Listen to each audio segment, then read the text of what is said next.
Hi everyone, it's Sam from Made by Erilyn. I'm super excited today. We're going to do a sew along to the Travelnizer by Sewfisticated Craft Designs. So this is the Travelnizer here. For those of you who don't know it, this pattern was released just about a year ago now. So Honeybee has actually done the tutorial for it. I've made a lot of these guys. So this is one of my best sellers during cruising season, especially for custom makes. So I thought I would do a sew along to show you guys some tips and hints on how I do it, because a few people have asked. A few people have seemed to be really, I guess, scared of this pattern, but it's actually I don't want to say it's a super easy sew. It's not a hard sew. It's just taking your time and reading the instructions. And it's a really fun sew. So this is the one that I'm going to be making in this video. At the moment, she is sitting and stuffed. I like to stuff my bags to get them into the final shape. That one over there, I'm not good at pointing on camera. That one over there is the one I made during the testing period for Sewfisticated Craft originally. And that has served me really well for the last year. So I've taken that bag on a cruise to the South Pacific. I've taken it to Hong Kong for a week. I took it to Singapore for a few days. It went with us to Scotland for a month and Paris Disneyland. And what I love about it is exactly how you see it now is what I do with it. So as soon as I get to wherever I go, so when it's in the suitcase, it's packed like this. And then I open it up to wherever we're going and it hangs open like that. It's big enough for all of the toiletries for our family, including all of my makeup things and stuff like that. I'm just opening up the one that we're going to make today just to show you guys. So it's got zipper on that side, flop it open, and it's massive, right? So my one up there, you probably can't really see it, but it has a swivel hook, swivel clasp, whereas this is an actual hook. So yeah, it's a beautiful, sorry, it's literally stuffed through with tiles at the moment as I try to get it to settle into its shape. But I'm not going to talk too much about it because this is a sew along, it's not the tutorial. You've all seen the pattern hopefully. Yeah, so I will say this is my first sew along. All of my other videos, so far have been tutorials. So I have a little bit more fun with this one. There is a lot more talking. I bring you guys through my mistakes and how I fixed them. So there's a little bit more there as well. I will have chapters again, so you can jump and skip, but this is made to be a sew along. So you're literally sewing along with me as I sew, or maybe not sew along with me as I sew, but you're literally watching me as I sew. I will speed up my sewing speed on some points, but I do talk a lot more, maybe not so much about the pattern itself, but about tips and hints of how I do it. So anyway, I'm super excited, so I'll keep going, and yeah, thanks for sewing along with me. Okay, so first up, let's take a look at everything that we're gonna need. So for our exterior fabric, I am using a waterproof canvas. I have seen some people use vinyl for the exterior for this, but double check the capabilities of your sewing machine, okay? We also have some mesh fabric. This is sophisticated mesh from Sophisticated Supplies. I like it because it was stocked and designed for bag makers. So it's got that nice little stretch horizontally, not much stretch at all vertically, which we don't want. We don't want it to stretch vertically. And it's got a nice bit of stability to it, which makes it really easy to sew. For our lining, I am using Sophisticated Twill from Sophisticated Supplies. Most of you know all of my linings is pretty much Sophisticated Supplies at the moment, either the Sophisticated Twill or Vibrant Voo. For the Travelnizer and any toiletries bags in particular, I personally still prefer Twill because, as you can see, it's a beautiful white cleanable fabric and it's waterproof. So this is always my first pick for Travelnizers. We need some webbing for the straps, for the handhold straps, as well as a crossbody strap if you're doing that. We need some zipper tapes. All up there is 1, 2, 3, 4, 5 zipper tapes, and we need some stabilizer. So I am using Sewfisticated foam from Sewfisticated Supplies, as most of you probably guessed. This is the heavy that I am using. So it's the medium weight one, and I'm using that for front, back, and gussets, or using the Sewfisticated foam. Now, what else do we need? We also need some zipper pulls. So all up, we need 6 zipper pulls, 4 for the inside, 2 for the outside. I like to have fancier ones on the inside because your bag is most likely going to be open. So I like my prettier ones on the inside and my plainer ones on the outside because they're easier to open. So it's got a better hand feel, I guess. We also need 2 D-rings if you are going to make the D-ring tabs so that the bag can be used as a crossbody as well. And a swivel hook. So you can, if you couldn't find a swivel hook, you can just use a swivel clasp. On my first one I made for myself, I used a swivel clasp. It does work. Personally, I prefer the hook because it hooks onto more things, but a clasp does work. So I have under authority that Mersenne in Australia is about to stock some swivel hooks, so I'm super excited about it. I've tried finding suppliers myself and it's really hit and miss what I found. So for example, the pattern actually calls for 1-inch swivel hooks, and this is actually only a 3/4, but that's the best I could find. So because this swivel hook is only 3/4 inch and not 1 inch, I need to make adjustments to the swivel hook tab for the fabric width. So the pattern calls for 2-inch wide fabric. So I'm going to make it 1.5 inch wide to cater for my 3/4 inch D-ring. So whatever your D-ring or your swivel hook is, whatever the width it is, times it by 2, and that gives you the width that you need for that pattern piece. Okay, so let's move on. Oh, almost forgot the clear vinyl. We of course have the clear vinyl as well for the interior. So I'm using this one today. This is a TPU vinyl, so it's a little bit softer. To be honest, my machine doesn't love TPU. It prefers PVC, which is a harder type of clear vinyl. So we'll see how we go, hopefully. You don't see too much nesting happening. But the reason I forgot it is because with clear vinyl, when it comes rolled up, obviously it's quite curly. You can see this is all flat. So here's a little tip for you. After I cut out my clear vinyl, I like to put it on my heat press. So if it's really bad, I turn my heat press on, turn it off, let it cool, not completely, just until it's warm. And then I put my clear vinyl in it and then close it. If it's not super crinkly, like this lot wasn't too bad, I just laid it on my cold heat press and I closed it up and just let it sit overnight. If you don't have a heat press, then what I used to do before I got the heat press is I used to put it underneath a big piece of my giant ruler. So I've got a giant 12-inch by 24-inch ruler. I'd put it underneath that, and then I stacked heavy books on top of it overnight. So that by the time I come to working with it, it's nice and flat and easy to work with. Anyway, so now let's actually get moving. Okay, so first up we are working on the D-ring and swivel hook tab. So if you're following the pattern, you would have one piece like I explained before. So it would be one piece like that. Like I explained before, because my swivel hook isn't the 1 inch that the pattern calls for, so I've had to cut a swivel hook one as well as one for the D-rings. So I've changed this from a 2-inch width to a 1.5 inch width. Okay, and then what we're going to do is we're going to find the center point on both of them, or on one piece, and we're going to put double-sided tape down, and then we are going to fold them into the center.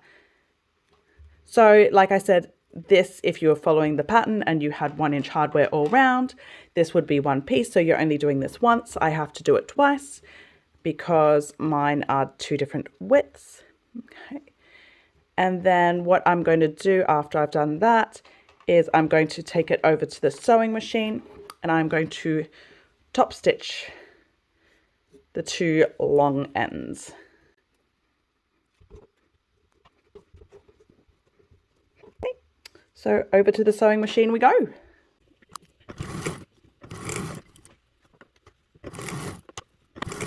Okay, so now that that's done, normally what you would do, like I said before, I've had to make this as 2 separate pieces, but normally this is 1 piece, and you would get the measurements from the pattern and divide this 1 tab into 3, but I've obviously only got 2 because I've got D-ring and my swivel hook. So after you've cut it off, insert your D-rings to the D-ring sections and just so baste that shut.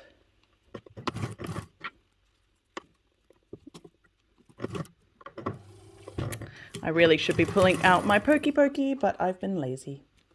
Okay, and then for our swivel hook one, what we are going to do is there's some measurements in the pattern that tells you what to do, like where to fold it up. Jassy suggests about 1 inch up. Put some double-sided tape there and merge it like that. So it's somewhere roughly here. I am not going to double-sided tape it because I've said it before, but double-sided tape is expensive here in Australia, so I don't like wasting it when I don't have to. So what I'm actually going to do is I'm just going to grab some clips and clip that in place and let it sit. Go. And so that's that one, and we're going to put that aside and we are going to move on to the next section. Okay, moving on. So we are doing the strap handles. I'm not going to keep moving us because this isn't a tutorial. Like I said, this is a sew along, so I'm not going to keep changing positions. So what I'm going to do is I'm going to measure approximately 2 inches from either side of the webbing. This is for the straps. So the pattern calls for gives us a measurement of one piece of webbing, and then we cut it in half. So I obviously have already done that. So all I'm doing now is measuring roughly where those 2 inches are. I use clips a lot for measuring and keeping my measurements, mainly because it's easier and cheaper for me. Okay, so what we're going to do is at that 2 inch mark, we're going to fold it together and clip, and over on this side as well. And what we're actually going to do is we're going to sew this together the whole way along. So I'm going to start on this side. This doesn't have to be exact. And Jessie will probably cringe the minute she hears me say that. I mean, I try to be as exact as possible, but if you're, millimeters off, it's not a huge deal. But here's a little cheat I like to do. I bring my ruler across to the table. This is a nice little 1/2 inch ruler. This is the best thing I've ever found in terms of rulers. It makes it so much easier with sewing, especially these kind of things. And so I am just literally basting that together with a 1/8 seam allowance, or I guess not basting, it's really top stitching, isn't it? With this, it really is best if you use your pokey stick. So I am going to quickly grab it. Ugh. Every time I think, oh no, I can do this without a pokey stick, that's when I need it. And guess what happened? I just dropped it. Ah! It's okay. I got it. No need to panic, everybody. Pokey stick is here.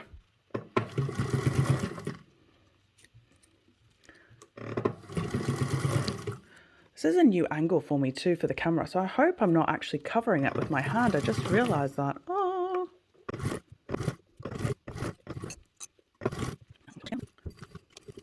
There we go. So now what I'll have is a beautiful rolled handle. Cool.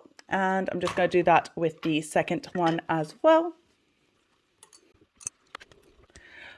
If you don't use clips like I'm doing, you can use pens. Just make sure that they are obviously wipe cleanable or wipe offable. I don't know, what's the right word? Just make sure that you can get it off. Oh, my lordy lord.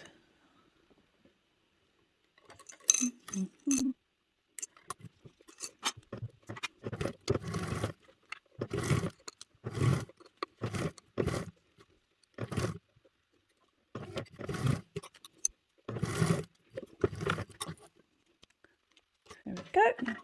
So that's my 2 straps rolled and sorted. Okay, so moving on, we are onto the front and back panel. So my front and back are the same. So first things first is attaching the stabilizer. So like I've said before, this is the Sewfisticated foam from Sewfisticated Supplies. So it's literally peel and stick, but you apply whatever you do, however you do. Maybe measure it a bit better before you chuck it down, Sam. Go.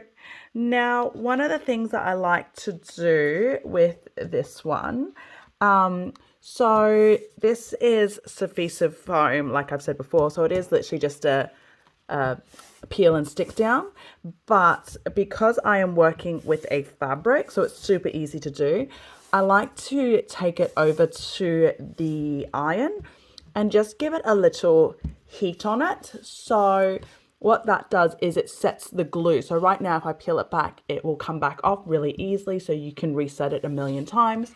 But once I'm happy with the positioning of it, I just like to take it over to the iron, give it a quick little press, and just take it over to the iron, give it a little press so the glue melts, and the fabric and the stabilizer is then stuck on a little bit more permanently. So it doesn't have to be done, which is why I've never done it before in any of my videos, because most of the time I'm working with vinyl. But yeah, I just like to do it, to be honest, with fabric. I just find it easier and it's just a nicer finish for me. Okay, so I'll quickly do that. Okay, so that's done. So I've just gone and really quickly, so like as you can see, like it's not coming off anywhere near as easily. I'm not going to pull on it because I don't actually want it to come off. Okay, so Jassie's given us ideas of where to install your external logo tag if you wanted to. I don't have any, so I am not doing that. But what we're going to do next is I've marked 2 spots off camera, and so she's given us a measurement there. It's also on our pattern pieces. I'm grabbing one of the what are these called, straps that we just sewed, and I'm going to just put it on. So it's this bit up, so the folded in bit, I guess, and we're putting it just on, so that's my mark right there, so it's just on the other side of that mark. Just clip that in place, and the other side as well. And then I'm just grabbing the D-ring, and the D-ring is just being placed right next to the strap as well. And then we're doing the same thing on the other main panel, so the back, I guess, if you had a front and back. Okie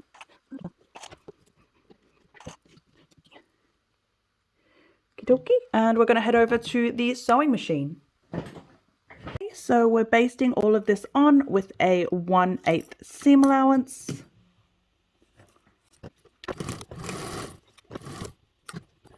Okay, I'm not going to move us to the other angle. I'm just going to move my sewing machine a little bit. So that's our front and back panel done with our things all basted together. Sorry, I only showed one because I was playing around with my camera angle to find one that I liked. Anyway, and next we're going to be moving on to our mesh pieces. So the pattern actually only calls for us to do the A4 piece of mesh right now, but this isn't a tutorial, this is a sew along, so I'm going to show you guys how I actually do this pattern. Yep, so right now all I'm going to do is I'm going to do the binding on both of these mesh panels right now. And the reason that I do this is, to be honest, it's a time saver. Jassie's written her pattern the way it's written because it makes sense to do it logically, and this is my version. Well, it's not even my version, it's just how I move things around. Okay, so right now, long story short, I am just going to bind both of these mesh fabrics instead of just doing one. Okay, so I've said in the past I use fold over elastic. That's just what works for me, it's what I find easiest, and that is again what I am working with today. So I am using a 3/4 inch width fold over elastic, which is what I tend to use. This is a brand new roll, so there's a bit of a kink there. And to be honest, I can't be bothered dealing with it, so I'm just going to cut it off. And always seal your ends. And so my favorite thing about fold over elastic is it's easy. You fold it and it's ready to go.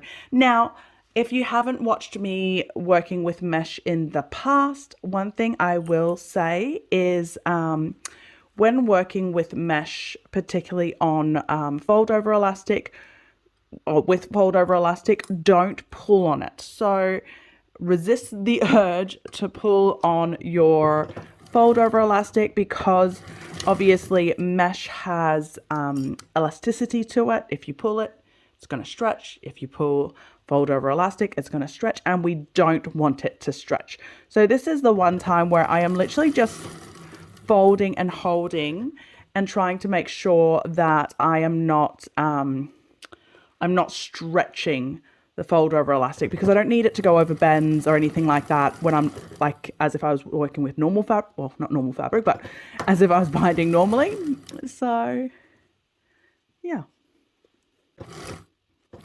Sorry, some of you know I sew for work, so this is literally how I would make this bag if I were making it by myself without you guys hanging on with me. Okay, so that's the one done. As you can see, I've not cut my fold over elastic because what I'm going to do is I'm just going to straight up insert my second piece in there as well. And again, for some reason I forgot to mention, which I always seem to do lately with binding, this is at a 1/4 inch seam allowance.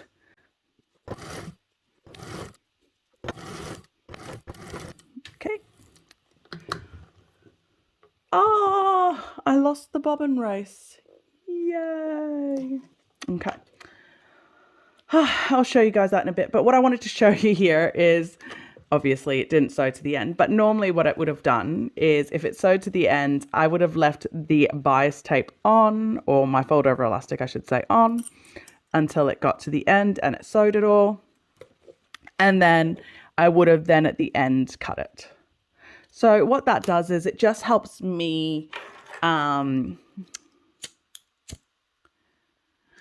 it just, I guess it saves me time, but it also allows me to see exactly how much I'm doing. In case you didn't see, as I added that second piece on, I did back stitch on both ends, start and finish. And then now all I'm going to do is just cut that. So that's 2 pieces. And then I'm going to singe the ends for both pieces. There we go. And I'm quickly going to refill my bobbin and fix this bit up. So let's pretend this didn't happen. Okay, I've just refilled this bobbin and I was just going to do this behind the scenes, and then I thought some people might want to see how I actually, because I won't bother unpicking all of that just to start again. So what I'm actually going to do now is I'm going to try and find where my thread is, try to match it up as closely as possible. So what I'm doing right now is I'm watching my needle really closely to where it's going down to make sure it goes down where my thread, a couple of stitches in. So there's 1 or 2 stitches in front of me there. Forward, reverse stitch. And then I'm going to continue on as if nothing had happened and I didn't lose bobbin race while filming.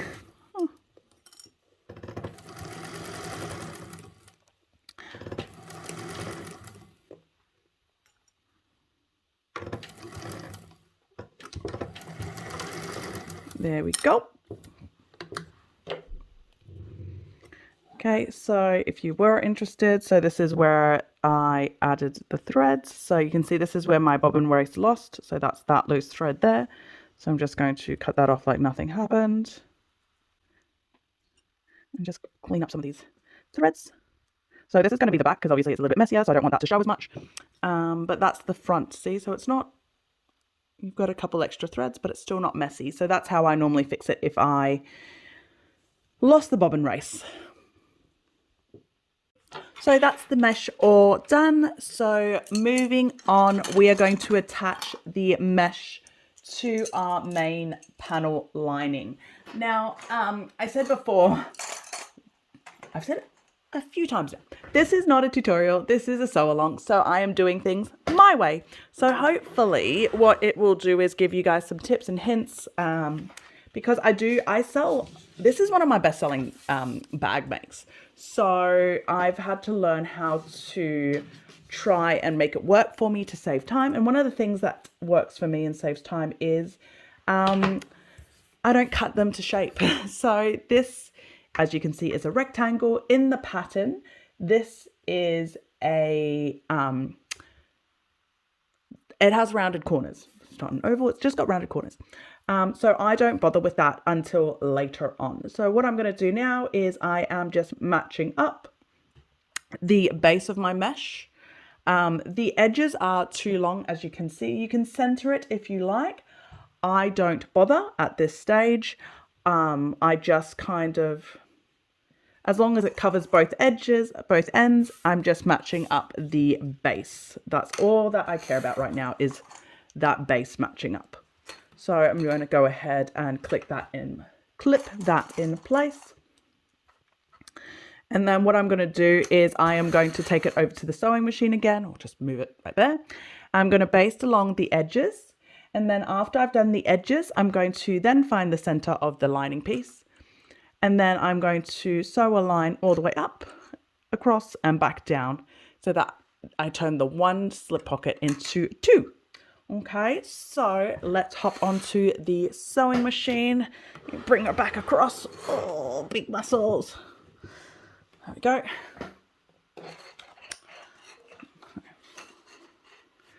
So once again, because we are working with mesh, if you've not worked with mesh much before, again, it is a stretch fabric.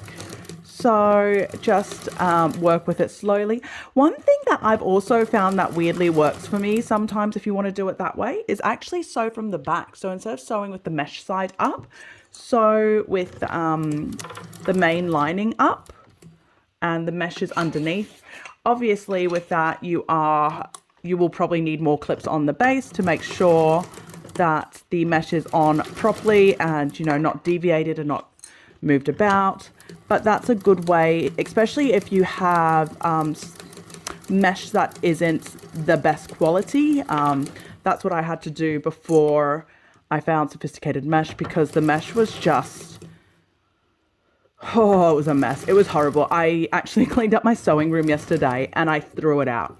I am not someone who throws things out. Like, I'm not saying I'm a hoarder, but I don't like throwing things out. I think it's a waste, but I threw it out. I just couldn't, the thought of having to work with that stuff again, nah, just couldn't do it. So yeah, so that's a little tip for you. If you don't have sophisticated mesh or the mesh that you're working with isn't the nicest, funnest quality, obviously you should go buy Sophisticated Mesh from Sophisticated Supplies. Click on my app link to do that.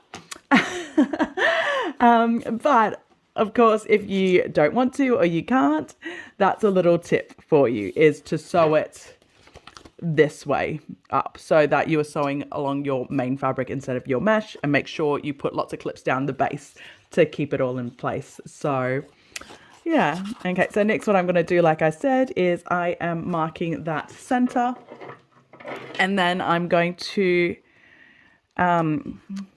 literally, so it's 2 lines, so I'm just sewing straight up and straight back down, roughly in the center. Now this is supposed to be like a top stitch length, but I have since changed all of mine to just a normal smaller stitch length when it comes to sewing the mesh panels down, because to be honest, it doesn't show that much. I don't need it as a decorative stitch. I really want it as a solid stitch, and I just feel like a smaller stitch length just feels, for me anyway, a little bit better. Okay, so I've sewn it up and down. I'm just closing that stitch off there. Okay, and now that that's all done, I am now going to trim off that excess mesh that I've got. Oh, my good scissors are all the way away from me. I'll just use these ones. Okay, so I'm just trimming off that excess mesh. Now, again, this is because I use fold over elastic. If you use bias tape or whatnot, you probably don't have to do it. But because I use fold over elastic, and I just cut, obviously, my fold over elastic up here at the top. So I'm going to grab my lighter and I'm just going to singe that to make sure it doesn't fray. Go. So that's... Ugh. So that's my lining piece done with the mesh pocket. As you can see, I still haven't curved the edges. I do that at a later stage. So grab our lining piece, and we are getting our 2 pieces of elastic. So what I'm going to do first up is actually mark out all the center points of this. So I'm talking top and bottom as well as on the sides.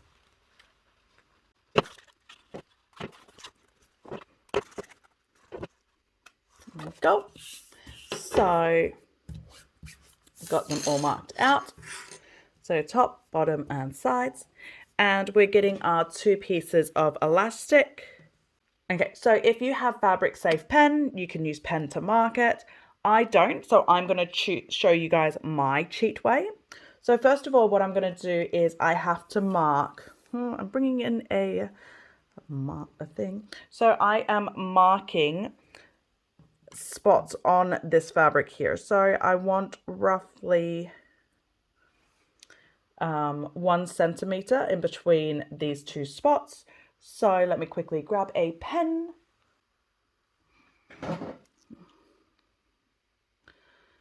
Okay.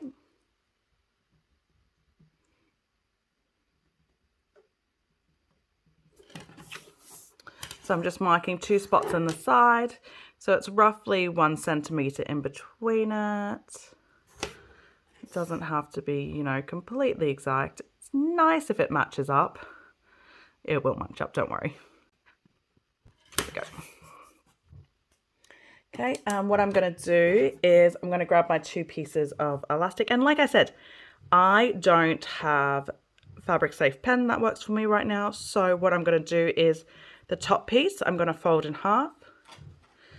I'm going to find that halfway spot.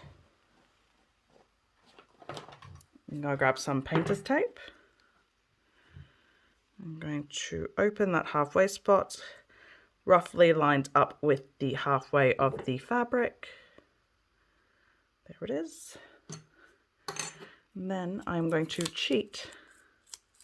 I guess it's not really cheating, it's just this is what works for me, right? I'm just going to stick that down. So now I know that that is my halfway point. So when I sew it down, that's where I'm sewing. So if I had grabbed a pen and drawn, I would have drawn it right there. Okay. So by doing this, I save having to draw. And then in case you can't tell, what I've done there is I've matched up where that marking is, and I've just clipped it in place. So I'm not stretching this, so there's a lot of stretch in this. I'm literally laying it flat because I don't want it to have stretch, okay? Now this next one's a little bit more fun. So Jassie's given us measurements, so I need to measure it out. So I'm going to do the same thing. So I'm going to clip this down. And then I'm going to grab my trusty ruler and I'm going to measure it. So I can't guarantee what's going to happen in post, whether you are just going to see this finished product of me having stuck my sticky tape down, or if you will actually get to see me with the ruler, only because I need to protect Jassie's measurement. And whenever I bring a ruler onto camera, runs the risk that I give away a lot more details than I want to. So we'll see how we go, okay? Okie dokie. There we go. So I'm assuming right now at post I decided not to show me measuring it, but I've measured it out. So from there to there is a spot, from here to here is a spot, and from there to there is the same equal length. So anyway, let's head over to the sewing machine, and what I'm going to do is I'm going to top stitch this down on all of these marks that I've made. So follow me over. So I'm sewing this elastic down. So first of all, I'm going to do the edges. Like I've said when we were putting this down and measuring it, make sure you don't put any pressure on your elastic so that you cause stretching. And then I'm doing the other edge as well first. I'm just basting this down. So this is with a 1/8 seam allowance. Okay, now that that's done, I'm going to sew along those lines that I made.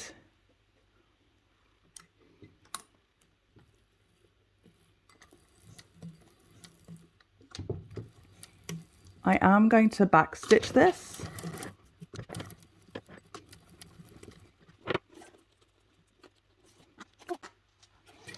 And then on the bottom line, those two marks that I made before as well, that I've marked with the masking tape. Masking tape, painter's tape, I don't know.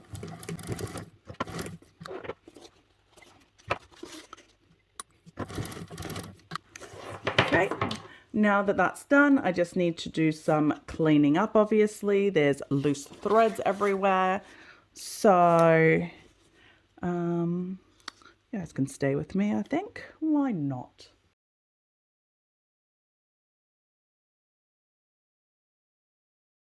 Go, and I've trimmed all of those threads. They're beautiful. So this side. Okay, and now that I've trimmed off all the threads, I'm just going to trim off the excess. Oop, I haven't trimmed all the threads. This is still attached to my sewing machine. Okay. There we go. So now that I've trimmed off all those threads, I'm just going to cut off the excess elastic that's hanging over as well. Like I said before, this is fold over elastic that I am using, but I think most elastic is the same as well. So after you cut it, give it a little singe just to stop it from potentially fraying in the future. There we go. So that's the second lining piece done. Okay, so that's our lining panels, our main lining panels, and our main exterior done. So now what we're going to do is we are going to put it all together. So first of all, identify your front and back pieces. So that's going to be my front exterior and my front lining. And this is going to be my back lining and my back exterior. So I'm doing this exactly as per the pattern. So let's do the front first. This is important because the direction matters in these, okay? So this one is the front, so let's do the front first. So we've got front, exterior, and the front lining panel. We want them both facing the same direction. So this is up, this is up, this is down, this is down. And then we want them wrong sides together. So I'm just matching that up and I'm going to clip them in place. And then what I'm going to do is I am going to baste it together. I've said before, but in case you are just joining us, so you didn't hear me say it, my lining piece, as you can see, is a rectangle, which is not per the pattern. The reason being is I like to baste my pieces together before I trim, so it saves me time on my fabric cutting. Yep, so that's all done. So this is my front piece. Again, I'm saying it again because this is important, okay? This is the front piece and both of them are put together the same way. This is the top for the lining and the top for the external, the base for the external and the base for the lining, okay? Now, we will baste that together at the sewing machine, but before we do that, I'm going to show the back piece as well. Okay, so, if you did the back piece exactly as per the pattern, then your divider elastics, the top one is only divided in 2, the bottom one is divided in 3. Now, what we're going to do is we're going to have the lining one is going to be upside down. Okay, so this is the bottom, this is the top, this is the top, this is the bottom. Bottom of the lining to the top of the exterior, wrong sides together. And the top of the lining to the base of the exterior, wrong sides together. And we're clipping that together and we're going to baste it together at the sewing machine. So follow me over and we will get sewing. Great, so this is the front exterior. So we are wrong sides together and we are base to base and top to top. Okay, now I've said before that I haven't cut my lining to size. So you can see it here. So that's why I have, well, I guess either way, you probably would have your exterior at the front because of the D-rings, but that's why I've got the exterior up on top, because to me it's important that I have the exterior piece to follow around those curves because my lining obviously isn't cut to shape. Shout out as well to Brymax. I'm actually getting the templates for the Travelnizer finally. I held it off for as long as I can and I've finally given in and went, you know what, it's worth the time that I saved to just have the templates. It's honestly such a time saver, especially on patterns like this where there is a bit of cutting. Okay, so that's basted together and I'm just going to do the back exterior, well, the back panels as well. So again, this is wrong sides together, we're basting it together, but on this one we have the base of the external is attached to the top of the lining. Okay, so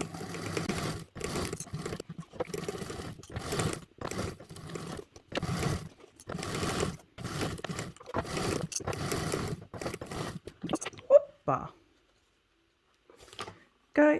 Now that I've basted these two pieces together, I am actually going to trim my lining down to size. So, like I said, because this is a sew along, I'm just doing things my way. So this is now when I actually do it. So maybe it doesn't seem like it saves a lot of time, but for me it does. So there we go. So that's the back panel done. Go, and the front panel done. There we go. So we're going to put those aside and we're going to move on to the next step. Okay, so we're moving on to the next step. So we are now working with our clear vinyl. So what we're going to do, first up is we are going to cut it to size. So, not cut it to size, sorry. We're going to trim it. So whether it is the smaller clear vinyl pieces or the bigger clear vinyl pieces, first up what we're going to do is we're going to cut it at the 2-inch mark from the top. So we're going to measure 2 inches and we're going to cut it. So it becomes, each piece becomes 2 pieces. Okay, yep, so I'm going to do that off screen. While I'm there as well, I'm also going to trim my edges. I should have done that before, but I haven't. So yep, I'm going to do that as well. Okie dokie, so I've just taken that aside and I've just cut them all into 2 pieces. So just like that. And what I'm going to do now is we're going to go over to the sewing machine and we're going to add binding to it. So we are binding literally the line that we've just cut. So just along there as well as along that side. Okay, so obviously there was originally 4 pieces of clear vinyl. So now I'm going to have 8 pieces because each piece has been cut in 2. So I'm going to be binding 8 pieces of clear vinyl on that center section where I've just cut. And so I am going to do that all in one go. So follow me over. I should have said this when I was over at the table. So it's the same table. But anyway, I should have said this before. So this is different than what Jassy does. So Jassy puts double-sided tape on both edges and then she sticks the binding down. And then the first time you actually sew on the binding is when you actually sew the zipper tape on. So I have tried that in the past and I personally don't like doing it that way. The reason being is, okay, before I explain the reason. So what I'm doing now is I'm just going to start binding at 1/4 inch seam allowance. So the reason why I don't like doing it the way Jassy does it with double-sided tape and then sticking it on is because of my own machine, to be honest. So my machine at the best of times doesn't love TPU and it doesn't love double-sided tape. Like I know there's some double-sided tape that doesn't gum up your machine as much and all that kind of stuff, but it's still not something that my machine loves. So double-sided tape and TPU clear vinyl, I'm just asking for trouble, in all honesty. So what I've found works for me is to actually just baste the binding on first, and then, or actually sew the binding on first, and then sew the zipper tape on. So what that does mean is, not what that means is, so why Jassy suggests it the way that she does is because obviously you'll then have neater, cleaner stitch lines because you only have to, you don't stitch over the same stitch line twice like I will have to do. So my biggest tip is if you're doing it the way that I'm doing it, I'm quite confident with how my sewing goes and my straight lines. So I'm quite happy to just do it how it is. But my biggest tip is, if you're not confident, is to use matching color thread. So match your thread color as best as you can to your binding or fold over elastic.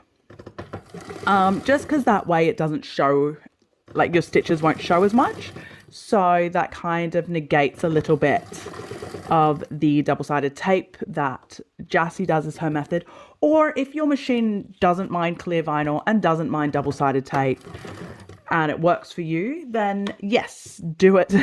Do it the way Jassy suggests with the double-sided tape and then just sewing it all onto the zipper at once so you don't have the double stitching that I will have. But again, this is just what works for you and what works for me. And so, yep, that's what I'm doing.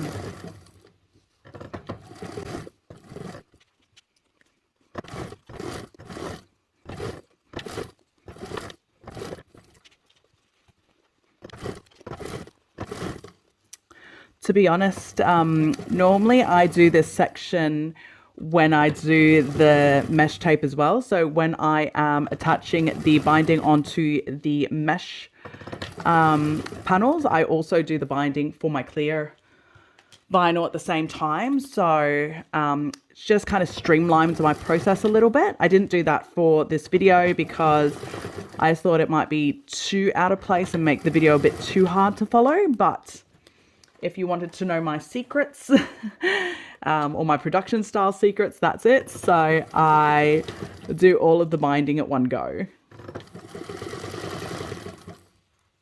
And do you know what? If you're new to binding, I know like the Travelnizer isn't an easy, or it's not, I don't think it's rated as an easy pattern, but I genuinely think the Travelnizer is the best pattern for people to learn how to bind on, because it's not that there's so much binding, like there is, like this is obviously all binding, but it's easy binding. It's just straight lines, nice and simple, nice and easy until later on. So you can kind of like get used to and comfortable to the idea of binding before you do something trickier, which is, you know, the final binding and things like that. Okay. So that's me done with all the binding attached. So I might actually take us back over to the table to show you guys the zipper tape. Okay, so follow me over. So welcome to my mess of mess.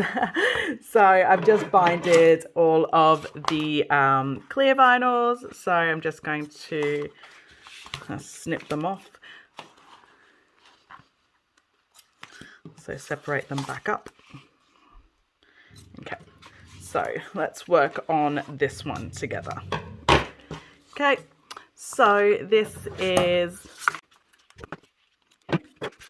Okay, so this is what you should have if you're following me. If you follow Jassy, then what you've done is there wouldn't be a stitch line. You've just double-sided taped the binding onto your clear vinyl. Okay, and you'll have something like this. So what we're going to do is we're going to grab our zipper tapes. If you followed me in any of my videos before, you may know that I don't like putting zipper pulls on into the last minute. So if you'd like to put your zipper pull on now, you can. I'm not going to. And what we're going to do is we're going to line up. So if you're using double-sided tape, you would then grab double-sided tape and stick it on your zipper, and then you will put this on. I don't use double-sided tape because I like to live life dangerously. No, that's not true. That's not true at all. I don't use double-sided tape because blah, blah, blah. We've all heard it. Anyway, I just don't like it. It gums up my needles. I just don't have the right type. It's expensive here in Australia. Yada, yada, yada. I can give you all the reasons why, but that's why. So I am going to... Okay. So how I do it is I actually just pray to the sewing gods. No, I don't.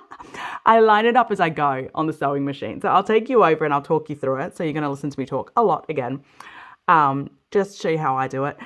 But what we're doing is we are literally sewing these clear panels onto the zipper tape.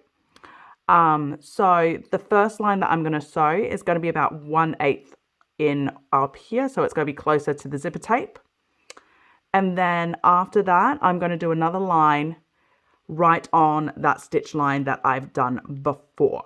Okay, so if you didn't stitch before and use double-sided tape, then obviously you would do your first stitch line closer to the zipper tape, and then you're going to do a second stitch line about 1/8 away from that line. Okay, and so that you'll have 2 stitch lines that hold your zipper perfectly in place. And yep, that's what we're going to do. And we're going to do that on both sides. Okay. Okay. So what I'm going to do, like I said, I don't have double-sided tape. So I am making sure, obviously, that the end still catches up with the zipper tape.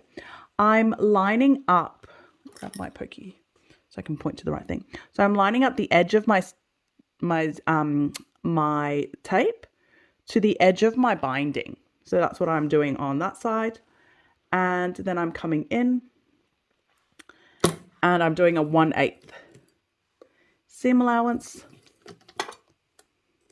making sure my ends don't go crazy. And all I'm doing is, as I'm sewing, I'm just watching very carefully where my zipper tape is. So I don't know how well you can see it. So over here, you can kind of see if the zipper tape goes through, right? Like if you watch this section really closely, see how the zipper tape is coming through? So I'm just watching where my zipper tape is, and I'm making sure that I have about the same kind of width difference throughout that whole section. So I'm just kind of controlling it. So it might be a slower process than if I double-sided taped it, but it's for my machine and for me, it's a safer process than having to deal with gummy needles, or, to be honest, just having to spend the money on double-sided tape.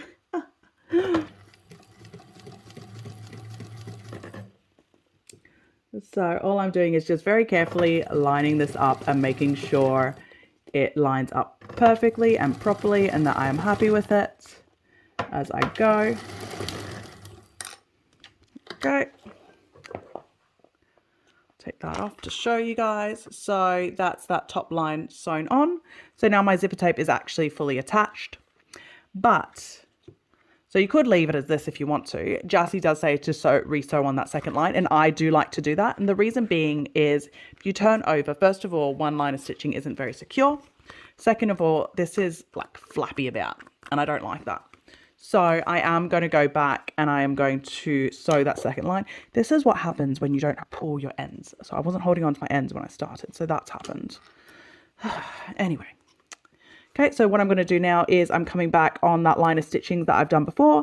So if I had thread that matched perfectly to my biased tape, I wouldn't have to worry as much as what I'm doing right now. But because mine doesn't match perfectly, so what I'm doing is I am very slowly and carefully watching where my needle went to start, because I want to match that line up as closely as possible, so that at the end, hopefully you would see a thicker line of stitching, but still just one line of stitching. Okay, good. So let me bring you in. So there you go. So see, it's still, like, you can tell it's two lines of, like, two rows of stitching, but it's not obvious because it's all kind of on top of each other. So it's still a nice, beautiful stitch line, and that's what we want. And that saved me from having to use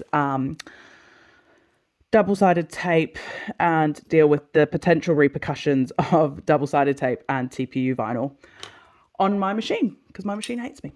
Okay, so I'm going to keep going and do the rest of it. You guys are welcome to stay with me or not. Oh, I should probably show you guys this bit. So obviously for the other side, you want to line it up to make sure that this lines up, okay? So that is really important, because you obviously want these to line up beautifully and not, you know, have one all the way down and not matching up at all at the end.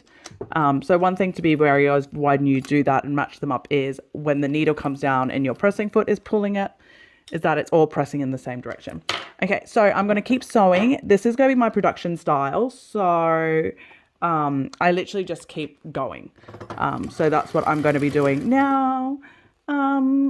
Stay with me if you'd like. Otherwise, skip to the next chapter. But this is what I'm going to be doing.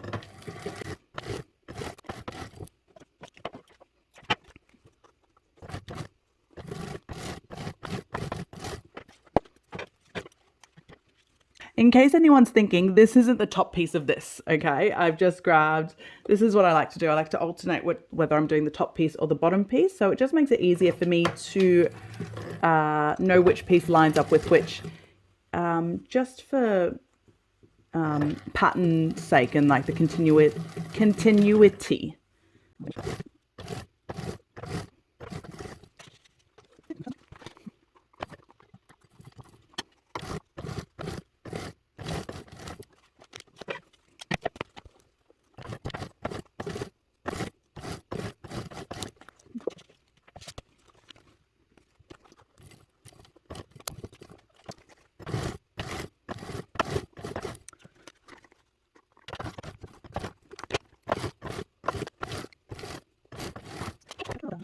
And so now all of them have the 2 pieces sewn on, and now I'm just doing that second line.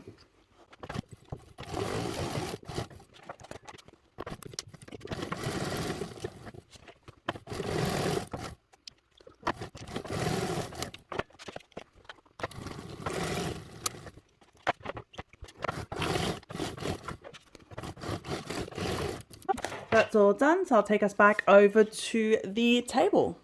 Okie dokie. So we've just sewn on the zipper tape onto the clear vinyl. So what we're going to do now is clean it up. So I've already done 2 of them. So I've cleaned off the edges, sealed it, and put the zipper on. But I'll just show you how we actually do it. So move those 2 completed ones aside. Okay, so what we're doing first, what I like to do is actually clean off these edges. So I'm just cutting off the excess there on both sides, because there's a little bit of excess zipper tape and a little bit of excess zipper tape and fold over elastic there.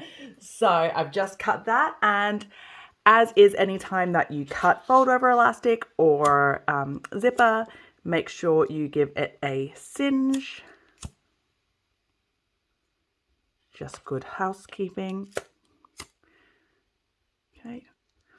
And then we're going to, the next thing we're going to do is actually trim that base. So right now this piece is going to be longer than your actual piece. So this is my lining piece. So the easiest way to do it is grab your lining piece, line it up, and trim based off the lining piece. So this actually kind of reminds me as to why I don't normally trim those edges. I completely forgot about it when I trimmed it back then, but why I normally leave it as a rectangle, because I don't tend to actually do this until after this step is when I actually trim it to shape. But anyway, so you are trimming a fair bit off, and that's because of the zipper tape. So the zipper tape obviously added length, so trim that off. And then after we've trimmed off that base, we are going to add your zipper pull. So I like all of mine to close that way and open this way. So all of mine are going in from this direction.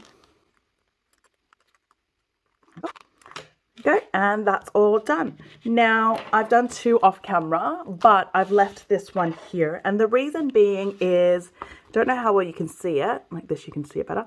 So when I've sewn the zipper on, they've not lined up. So what I like to do is rip it off. And then I'm actually going to cut these separately to trim it to size separately.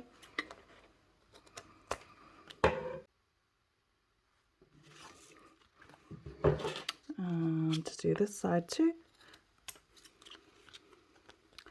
Somehow I have lost my lighter. Wasn't I just using it? This is what happens to me all the time. Seriously. Okay, here it is. Okay, so I'm just going to singe these separately. Okay, so now I have 2 pieces where the zipper is exactly the right size and the fold over elastic is exactly the right size. And so this is, you know, if you've never done it before, it could be a bit tricky. So this is the zipper pull I actually want to use on this. But to do this first bit, I'm going to use a plain zipper pull. And the reason being is with a plain zipper pull, for me anyway, it's easier to get them on. So I'm just going to, now that these 2 should be the same length and it should be where these 2 meet up, I'm going to line that up and just put it on. Oh, push that too far as I went. There we go, perfect. And there we go. So now I've got that back in one piece and it will be perfectly level. And then I can actually put my proper zipper pull on. So this is if for whatever reason your zipper has gone on where it's, doesn't match up exactly. So, which is what I've done on this one.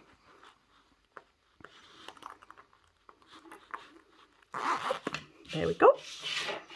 Beautiful. Okay, so that's 4 panels all done. Now you'll see on the base of these that I did off camera, I didn't trim that corner right. So I will get that done on the two bigger pieces. On the smaller pieces, I'm going to leave that till later. Okay, so we'll move straight on and keep going. So we're keeping one of the smaller clear panel pieces. We're grabbing that first piece of mesh that we sewed, well, the second piece, the smaller piece of mesh. And what we're going to do now is we are going to sew it onto a zipper tape. So similar way as to how we did the clear panel, we are just going to match it and sew. So if you're using double-sided tape, you can use double-sided tape to add it on. I am not, so I am just going to sew it as I go like I did on that piece. So follow me over to the sewing machine. Okay, so I've got my zipper and my mesh. So I'm just going to line this up, and like we did with the clear, I'm going in first with a 1/8, and then I'm going to come back with a second line there, okay?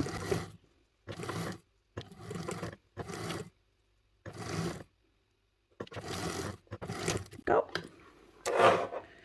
Okay, so that's sewn on, and then now I'm going to do that second line of stitching like we did before on that second row of stitches. So just over the side.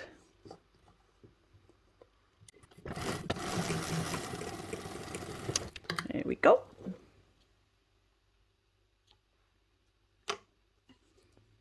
So that's done. I'm going to just leave us over here. Okay, so now we're getting our clear piece. This is the smaller clear piece, the piece that we had already trimmed the base. And we are marking a marking on both edges from the base up. So the measurement's in the pattern instructions and it's from the base up. And what I'm going to do is I'm going to get that zipper tape with the mesh installed. And I'm going to line it up. And I'm going to sew it on right there, making sure that it is nice and straight. Now you may have noticed that I've done something really weird here. I don't know what I've done, but I've not lined up my zipper to my mesh tape properly, but it's okay because it's still going to work and it's still going to fit, and so I'm just going to keep going because that's what I do. Okay, so that is going there. First of all, I'm going to do a basting 1/8 seam allowance. And then I'm going to go in and do another one 1/8 away again. So this just helps keep your stitches nice and clean. Now, in case you've not sewn with a clear vinyl much, this is actually our first time, even though we've been sewing with this whole time, this is the first time we actually got the clear vinyl straight down against the machine. So this tends to be when my machine starts playing up a little bit with, in terms of, what am I trying to say? In terms of like how it goes. So just watch out for that. So my biggest problem tends to be with clear vinyl, especially TPU, is my bottom, so my bobbin thread playing up. So hopefully this is going well. Okay, so we'll have a look. So I've just stitched that on. Okay, yep, that's all good. So there's no looping, everything's beautiful. Perfect. Okay, and then so now that I've done that, I'm going to go in another 1/8 of an inch. And I'm going to sew that down. Now, something I should have mentioned as well, you may have noticed, like always, I've not put my zipper pull down yet. That is because I like to live life dangerously. No, because this line that I'm doing right now, as you can see, I've got my foot already right up against the zipper tape.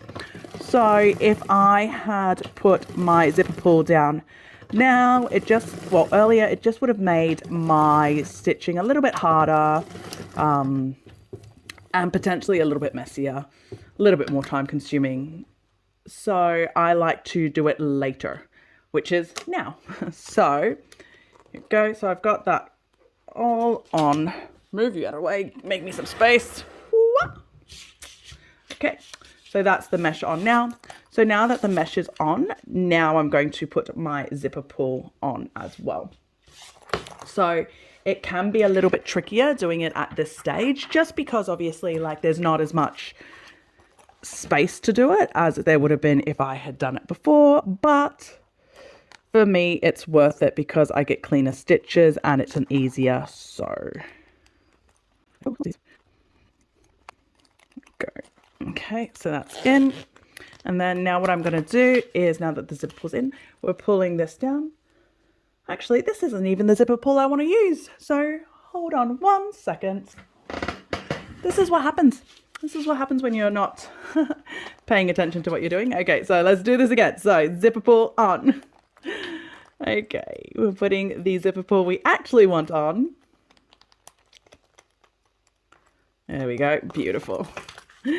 And taking the one I don't want off. Whoop. There we go. I'll bring that down and then I'm going to clip this bottom down. And then what I'm going to do is I am going to baste the rest of this down onto the clear vinyl. So you come back in. Now, as I've said before, I've not trimmed this piece yet. So you may notice that my corner that I just did doesn't seem as smooth, like a beautiful cornered seam, because I am going to trim that later on after I get my lining piece on.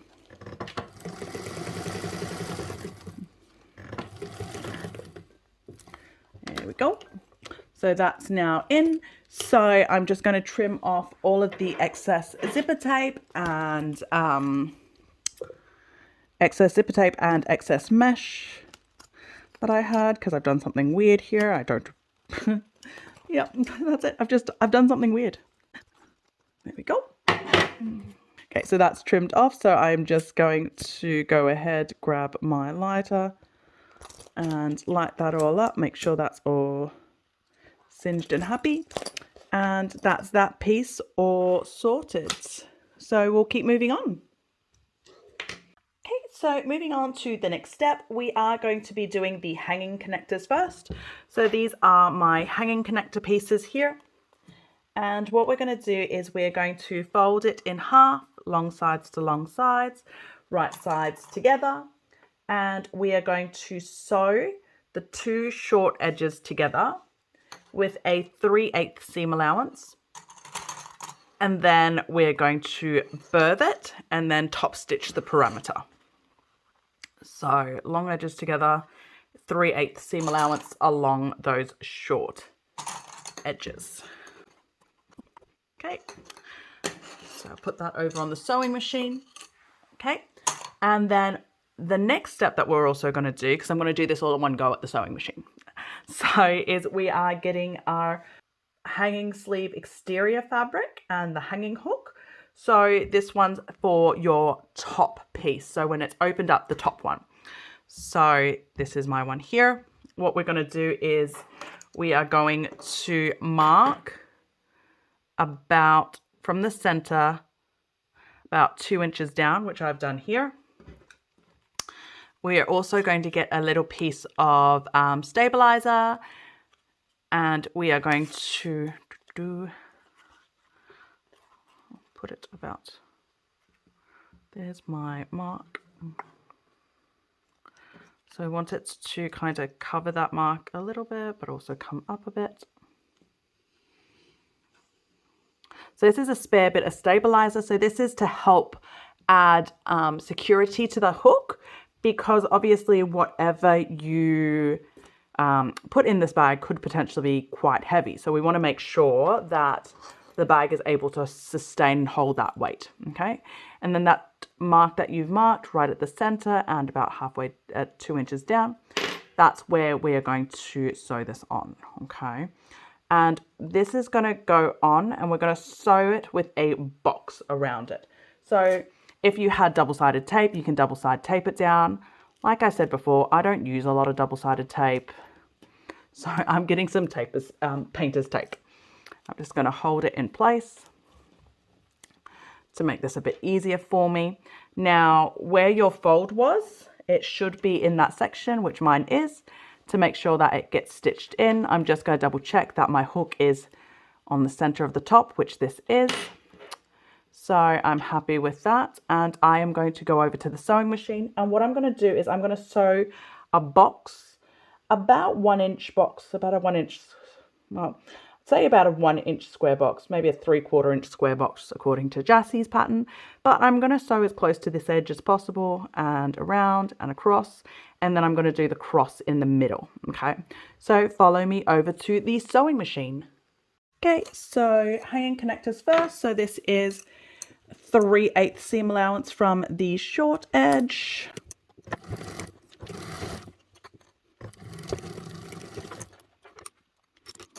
And it's on both the short edges. So I don't know if this is actually faster. Oh, that was high pitch, sorry.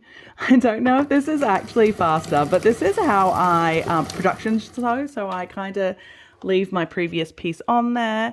I definitely save thread that way, I know that. So, okay. So now that that's done and they're both sewed with the 3/8 seam allowance, I'm just trimming off the corners there to help me reduce bulk. And then I'm birthing it. Okay, and once it is birthed, I'm going to top stitch along the short edge, the open long edge, and the other short edge.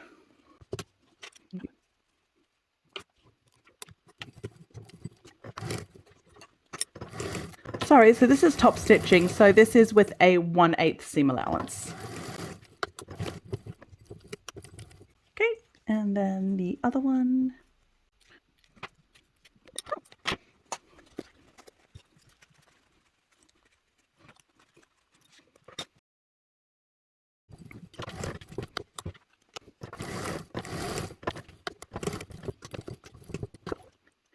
So that's our 2 hanging connectors all done. So I am going to put them aside for now.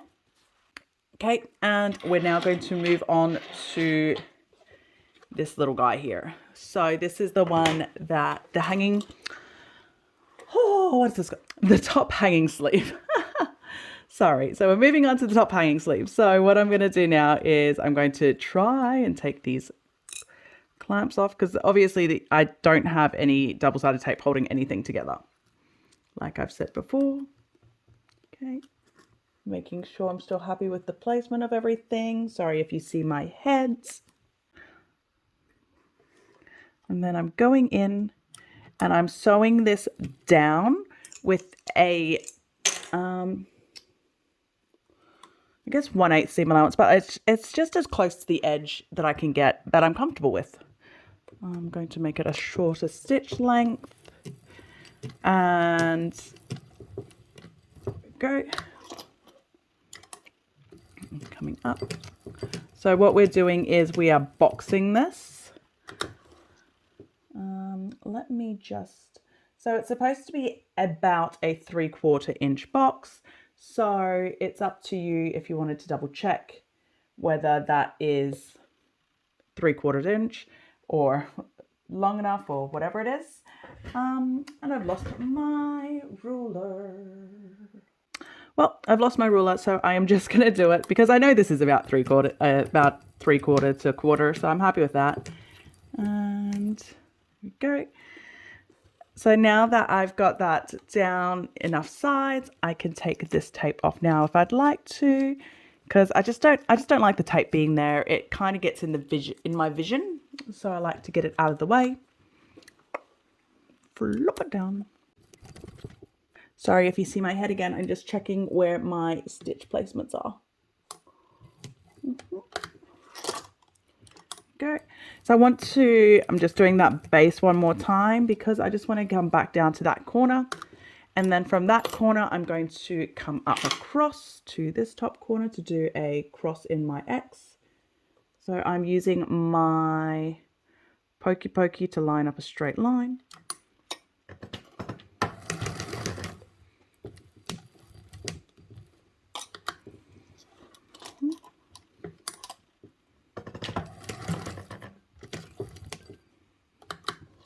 And then I'm coming back down and across to that corner here.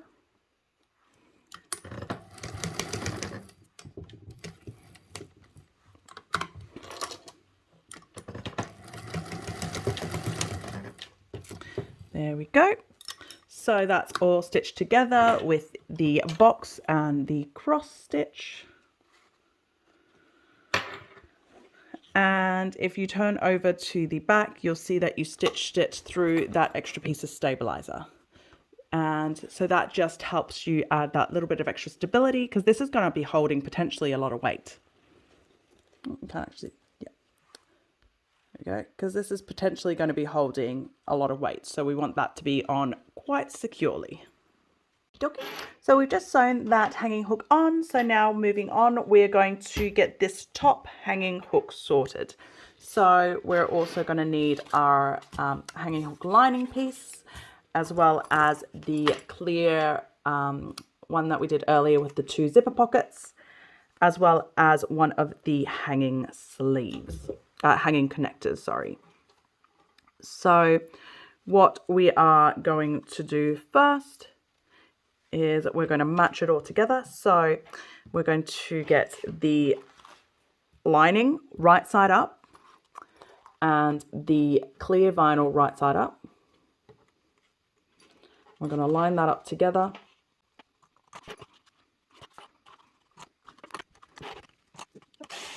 Clip that in place. And then we're going to get the exterior with the hook. That's going to be, so it's going to, all the print is facing the same direction. So top, that way up. This is the top, this is the bottom.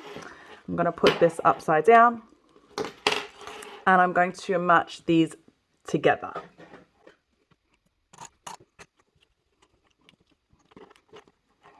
Okay, I'll flip that over, double check that I'm happy with all of that. Yep, so I'm happy with that. So we've got the exterior, the lining and the clear, and all the print is facing the same direction. And then now we're going to get one of the hanging connectors, okay? Now with the hanging connectors, if it is a directional print like this one is, we want it upside down. So we want the top towards the bottom of this, okay? So I've already marked the center point of this. So I'm just going to mark the center point of this connector as well. And then center to center.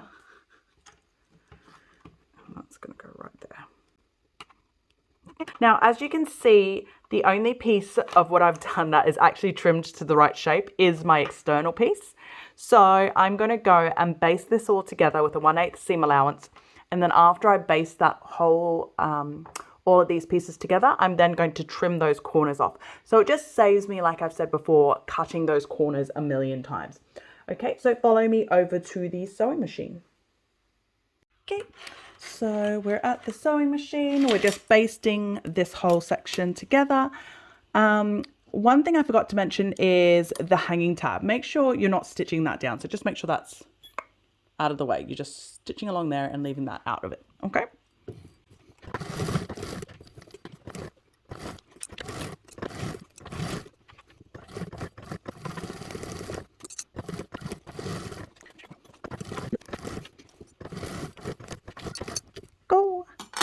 That's all basted together. So now I'm just going to finally trim off those corners. Move you out of the way. Give me some space. Oh! I am not having a fun day today when it comes to everything collapsing on me. There you go. Go. So that's our hanging sleeve pocket all done there. And I just trimmed it all so it's all perfect. And now what we're going to do is we are going to bind around the whole section. So I'm going to move my sewing machine back over. Now, as I've said with binding before, I use fold over elastic, yada, yada, yada, blah, blah, blah. I have another video showing how I like to use it. It goes over more tips and tricks. So I'm not going to waste too much time talking about it here. And I'm just going to get binding. So with this one, I actually prefer binding lining side up instead of exterior up. The reason being is when the bag is open, you actually see the inside more. So I like my inside, potentially that if I have any issues, I'd rather it be on the other side and not on the inside, if that makes sense. Okay. Let me quick adjustments here, there, and everywhere.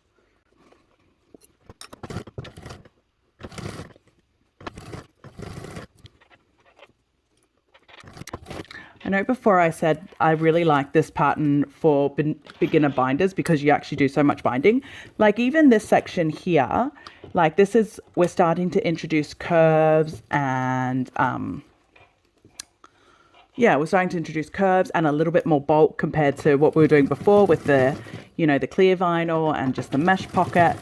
But it's still a nice and easy bind because it's genuinely, this isn't hard binding. This is take your time and slowly go about it and you will get there.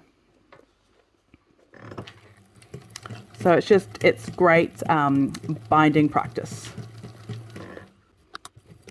And in case I didn't say it before, because apparently I don't like saying it when I'm binding, this is a 1/4 inch seam allowance, by the way. Now I'm just about to get to the hook here. So because I chose to do this with the lining side down, if you look at Jassie's instructions, she actually has the exterior up because of that hanging hook. So I just had to bend that out of the way, make sure that's completely bent out and not in my way at all as I go. But like I explained before, I like doing it this way so that I can actually see the side that is going to be seen the most as a bag. If anyone hears that noise, that is my dog. Padfoot, outside. Padfoot, out. Good boy. Out. Oh, there it is. Thought I lost my other clip. Oh no, I've missed a whole section here. You can see already. Oh, that's annoying. But these things happen. Well, it happens because I wasn't paying attention, but it does happen. See?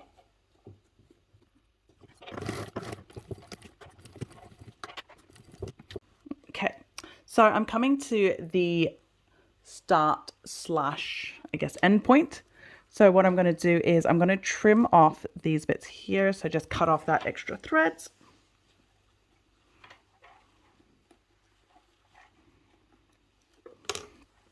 Now I already know that I missed all of this section here. So I can either try and fix it now or fix it later. Just trim that off to size.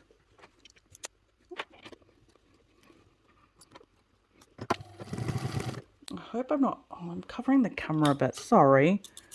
So I'm trying to, what I'm doing here is I'm just using my pokey to make sure my binding down the bottom is beautifully tucked in, but also making sure that at the top here, I'm happy with how this binding's going to look here.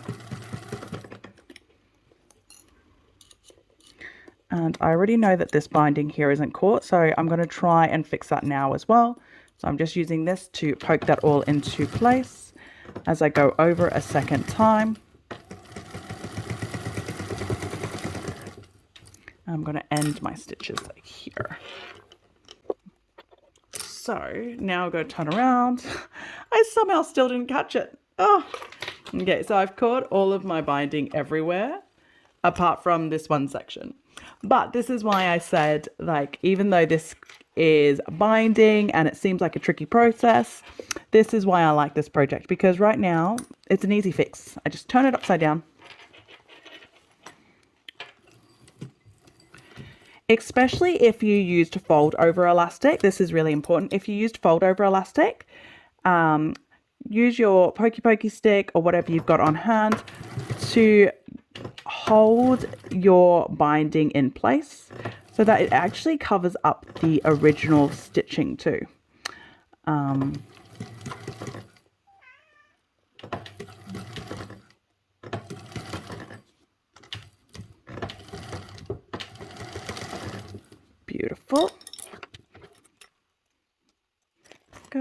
So I just need to cut off some of these threads. Yeah, I'm happy. Okay.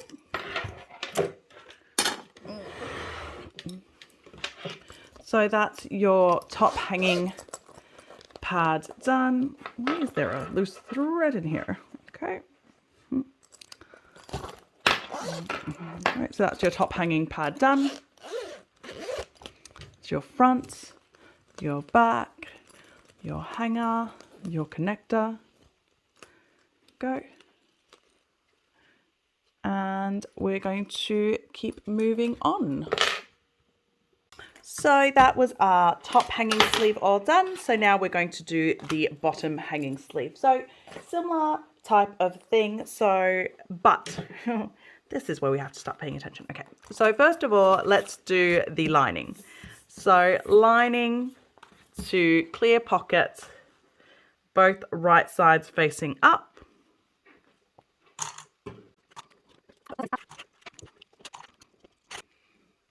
And then we are going to get our external, also right side up. That. And we're going to put those all together. Okay, so we've clipped that all together. Now we're going to get the hanging connector.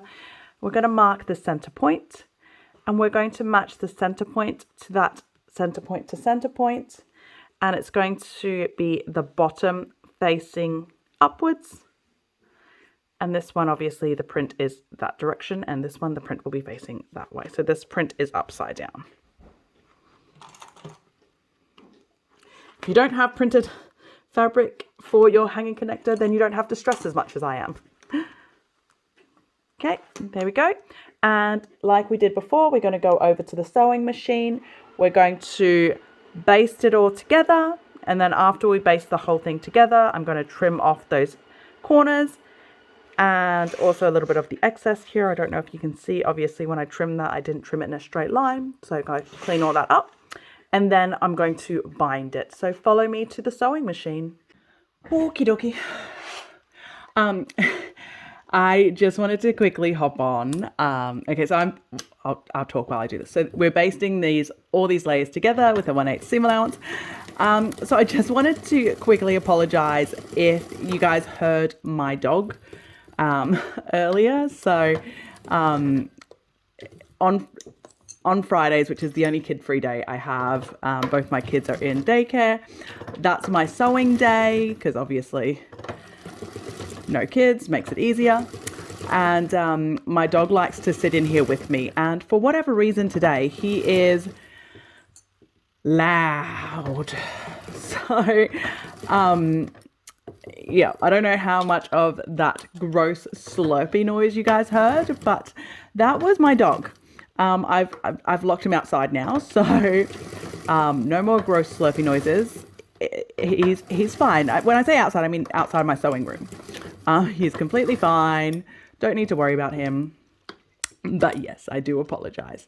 So, we'll just keep going as I baste.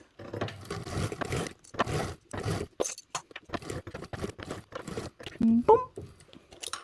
Okay, so like I did before, now that I've basted that all together, I'm just going to quickly clean off the edges so that all of these are the beautiful cornered edges that this pattern is.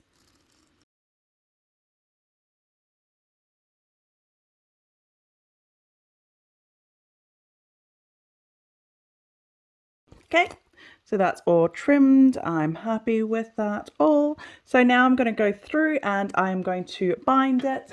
Like I did before, I'm going to have the clear side up because I like to see that side, because that side is obviously the side that is going to show. This time I'm actually going to start at, actually it doesn't really matter. I like to start at the top for the bottom one, purely because you've got your connector tab there. So it kind of, it doesn't, I don't know, it doesn't really hide it. It doesn't do anything, but it's just what I do, I guess. And we are sewing the binding on with a 1/4 inch seam allowance.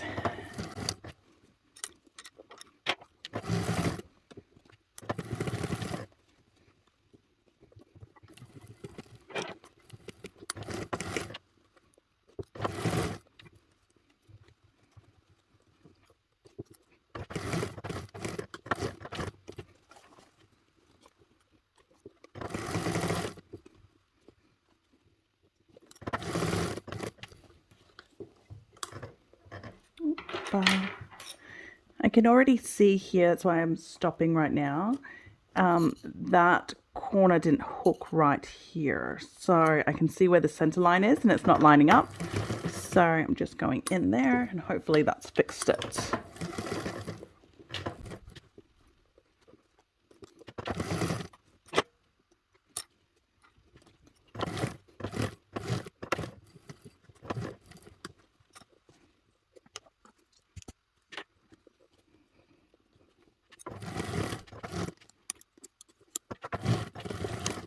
Okie dokie, let's have a look.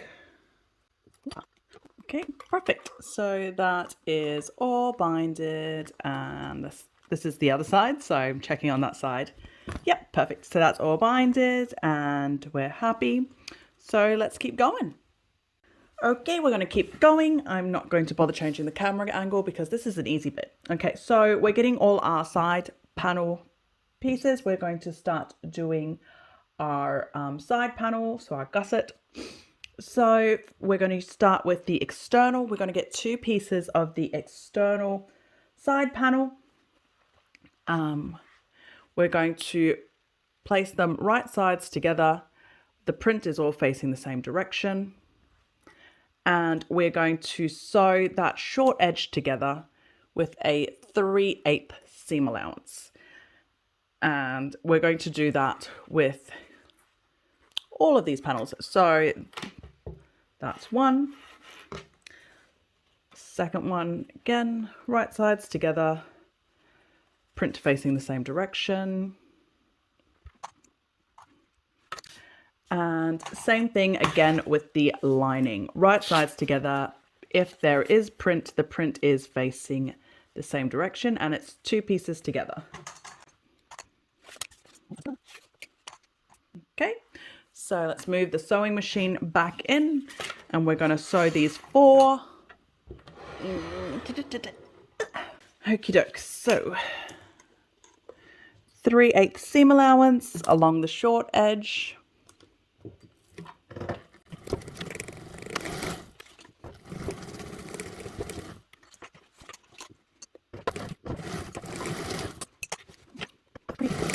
Okay, so that's all sewn together now with the 3/8 seam allowance.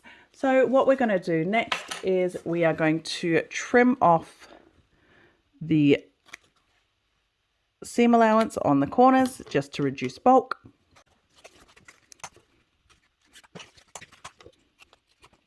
There we go. And then, should show you on an exterior piece so it makes more sense. We're going to open it up and we are going to flatten the seam towards, and we're going to top stitch towards the left hand side.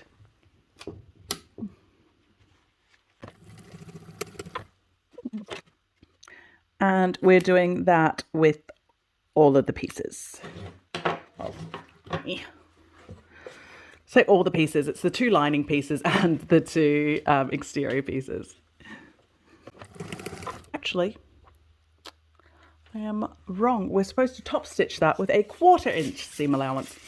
I forgot that on this one, which is fine. There we go.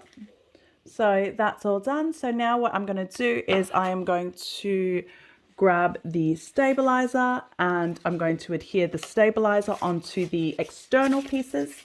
So I guess we're going to move you along with me.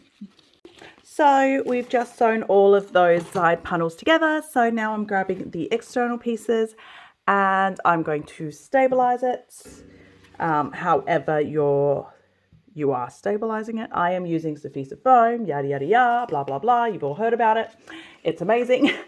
So I'm just going to stick these on. But before you do that as well, one thing to bear in mind, on the instructions, Jassy does actually give us the measurements for exactly how long this side gusset piece should be. Take 2 seconds now to measure it and make sure that your gusset piece is actually that size. Reason being is a lot of people but a lot of people that have trouble with gussets not fitting properly with patterns. Not saying this one people have had troubles, but if you have trouble normally with gussets not fitting properly, most of the time it's to do with the side panel.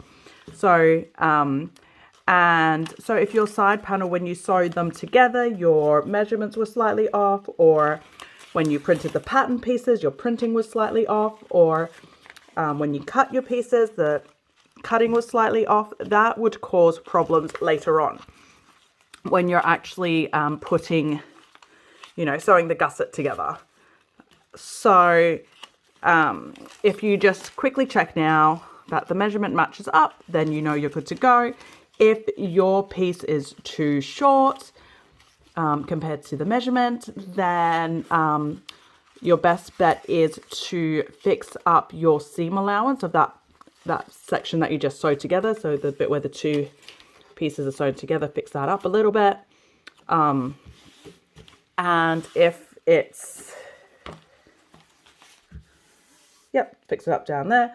If your measurement is, if your piece is too long, then the easiest fix is, of course, cut it down to size. So those are kind of your easy fixes there for it. I've obviously cut my stabilizer too long, so I'm just going to give that a quick little trim. And that's it. And I'll keep moving on. I'll give this a quick little press on the heat press as well. Like I said before, I like to get this nice and ironed down when it's with a fabric. I don't have to, but I like to. So I'm going to go do that off camera, and I'm going to do the second piece off camera as well, so it's not boring. Okie dokie, so that's all done. So I've stabilized my external pieces. So we're going to go back over to the sewing machine, and what we're going to do now is we are going to get the pieces again, each individually, and we're matching them again, short edges together. And then we're going to top stitch that with a 3-inch seam allowance again, so that we have a beautiful loop. Okay, so we're doing that with all 4 of these pieces. So again, the 2 external pieces that we've just stabilized, as well as the 2 lining pieces from before as well. So all of these are being sewn right sides together along the short edge 3/8 seam allowance. Okay, follow me over. Okay, so we're back at the sewing machine. So we're doing these at a 3/8 seam allowance, sewing the short edges together to create a loop.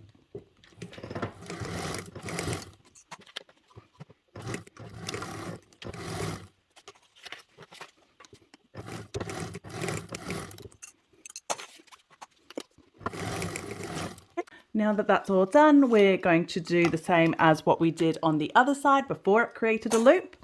We're going to trim off those corner seam allowances to reduce bulk.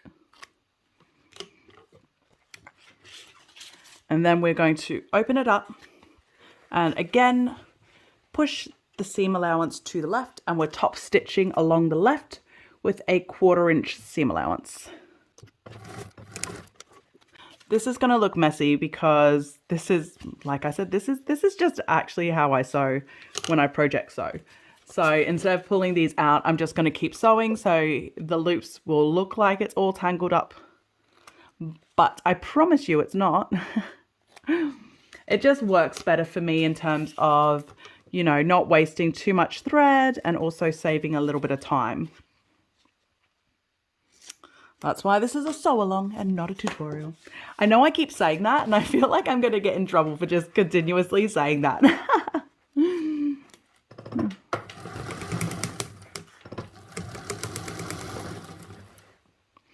See what I mean? That's my 2 over there.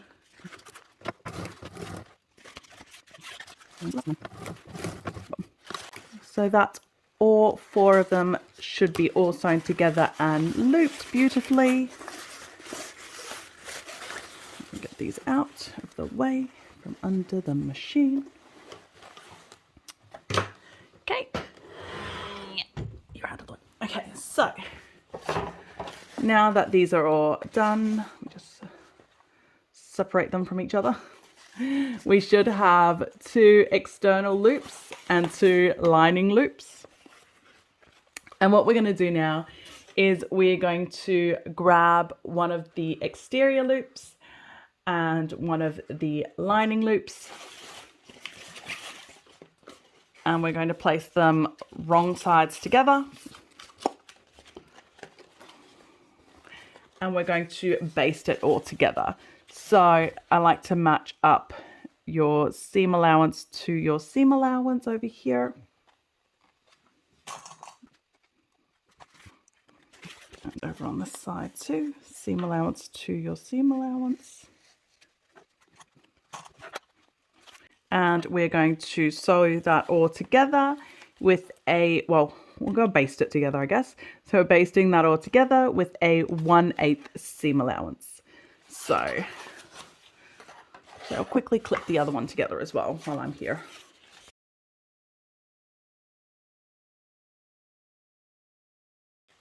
So what you just saw me flip around is because my lining was upside down. And how do I know my lining was upside down when it is exactly the same? Is because I want my, I'll show you here. I want my seams to be going opposite directions. So it makes it slightly less bulky. So if I had them all facing the same direction, all of my seam allowance in the same direction, it'll just make it a bit bulkier. So I will hate myself a little bit more later. So it's just worth making sure that I have it all facing the right direction to start with.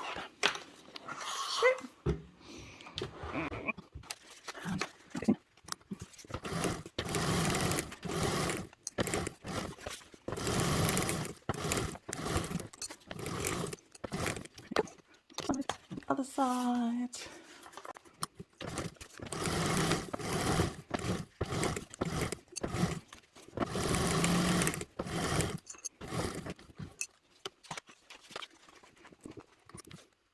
All right.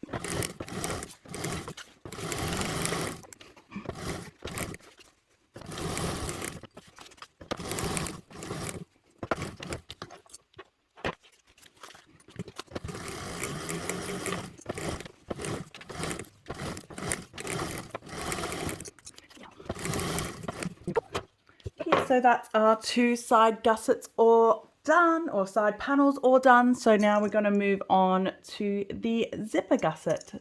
So we're moving on to the zipper gusset piece. So first things first, I'm just getting the zipper gusset exterior and I am stabilizing it.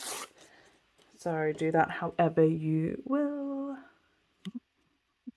And then what we're going to do is we're going to grab our zipper tape that is cut to size, singe both ends if you haven't already, and zipper pulls on. So for once I am actually putting the zipper pull, well, maybe not for once, but for the first time in this pattern I'm putting the zipper pull on first. Okay, and so I am doing 2 zipper pulls, so 1 from each direction, so you can literally open it both directions. So because of that, I'm going to do 1 on each end if you've never done this before.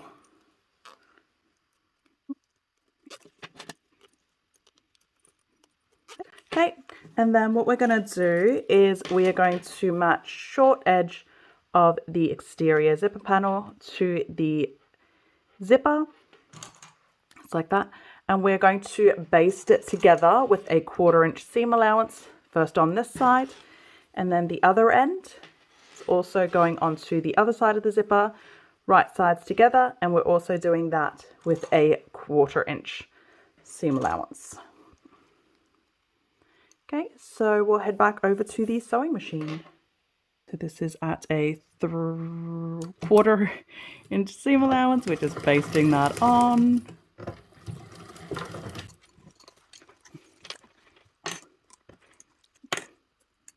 One thing to just be very careful of if you're doing this, how I'm doing it as well, is that your zipper tape isn't tangled. So make sure your zipper tape is actually smoothly going on. Okay, so that's all done. Okay, now that that's done, we're going to grab our lining piece. And our lining piece is going to sandwich the zipper in between, and it's right sides together to the external. So that's the right side of the lining to the wrong side of the zipper, but to the right side of that.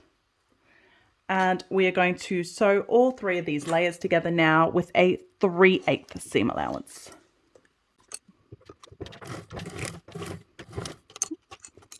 I'm just going to take it off. I'm like, there we go. And then over on this side too. Right side together, over to this side, so that it all matches up. And with a 3/8 seam allowance. Okay, and once we're happy with that, we're just going to turn that inside out. Now what we're going to do is going to top stitch those short ends with a 1/4 inch seam allowance and base stitch the long edges close together.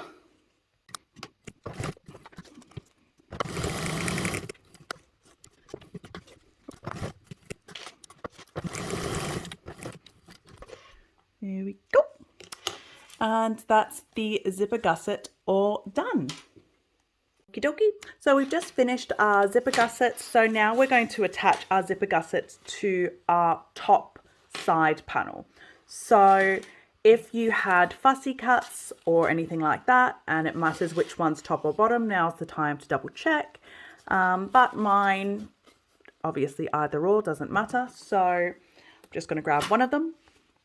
And what I'm going to do first is I'm going to find all my center points on my, first of all, side panel, and then on my zipper panel. So I'm just matching those 2 side seams together. And that's how I'm getting my center points here.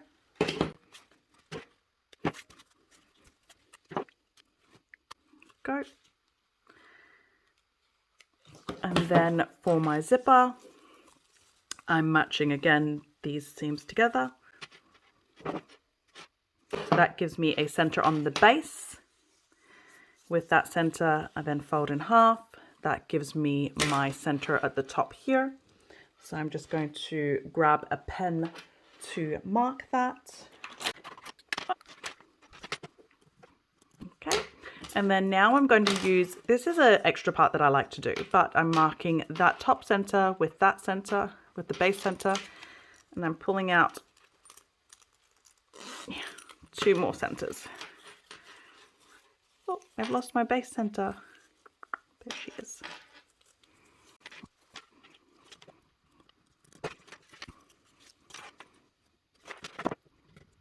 Okay, now that that's all marked up, I am getting my top one again. Double checking which side I want to be the top of my bag and which side I want to be the bottom. Again, with this print, I have no preference. Yay! Okay, so I'm going to match up base to base, the bottom of this to the top of this print. Okay, so again, it's like that when it's lined up, and then I am folding it down like this. Okay, so this will be upside down. And this should mark up to that mark that I did before. And then so I'm just matching this now, right sides together, and these should all match up beautifully to the center points, to the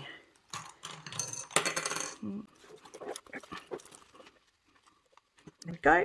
And then I'm just going to take this over to the sewing machine, and I'm just going to base stitch this together with a 1/8 seam allowance. So follow me over to the sewing machine. So actually, before I head back over, just because this is important, this is really important, make sure that this is actually facing the right direction, okay? Especially if you've got directional prints like me. Okay, so let's base this all together. You may have noticed I've just kind of flipped this inside out. The reason being, I just find it a bit easier when I have the zipper gusset facing upwards and the exterior the other way.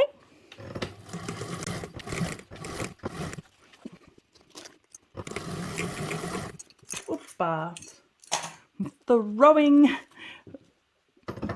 whatever those things are called, clips everywhere.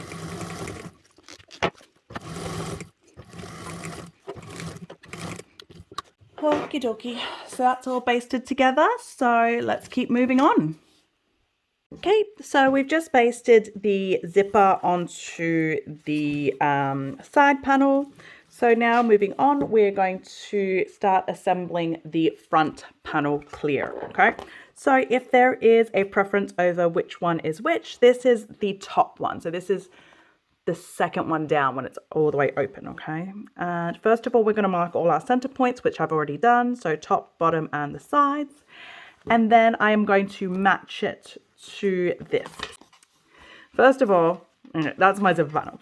So this is the base, and then, so I'm adding this clear vinyl to the section that has the zipper installed to it, okay? Your side panel, if it is a directional print, is facing this way. This is facing upwards like this. I know this sounds very like counterproductive, right? Because normally you would have right sides to right sides. But right now, that's not what we're doing. This is going to be like this. That's exactly like that. I don't know how to use words to describe it. My words are not working for me right now. So hopefully you guys watching me do it makes sense. And that's one thing that I learned with this pattern very early on.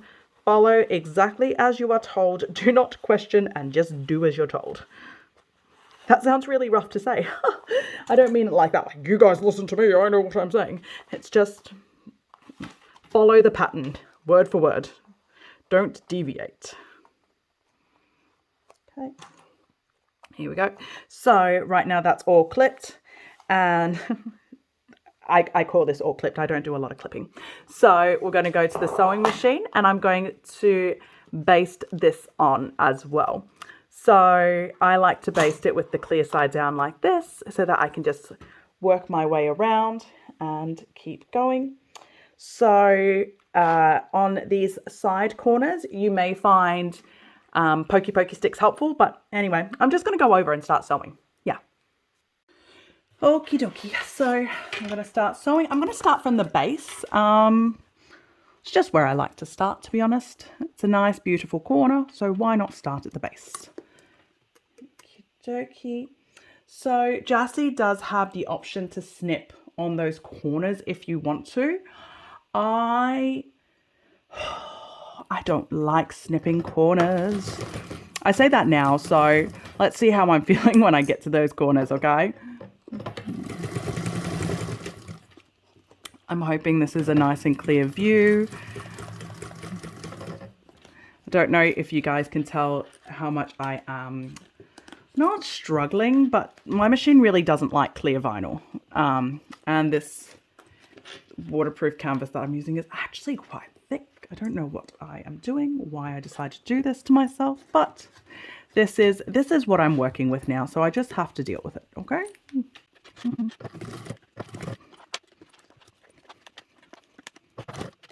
This looks awkward and weird. I'm sorry, but it does work.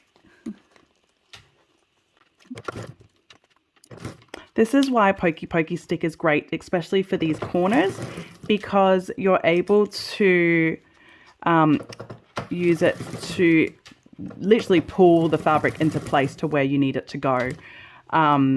I know Jassy uses, I think it's called a hemostat. I still need to try and get my hands on one. I haven't yet. So that's my next thing I need to get myself. One thing to be wary of is clear vinyl is quite slippery. So you might find that your pins and clips are moving about as you go.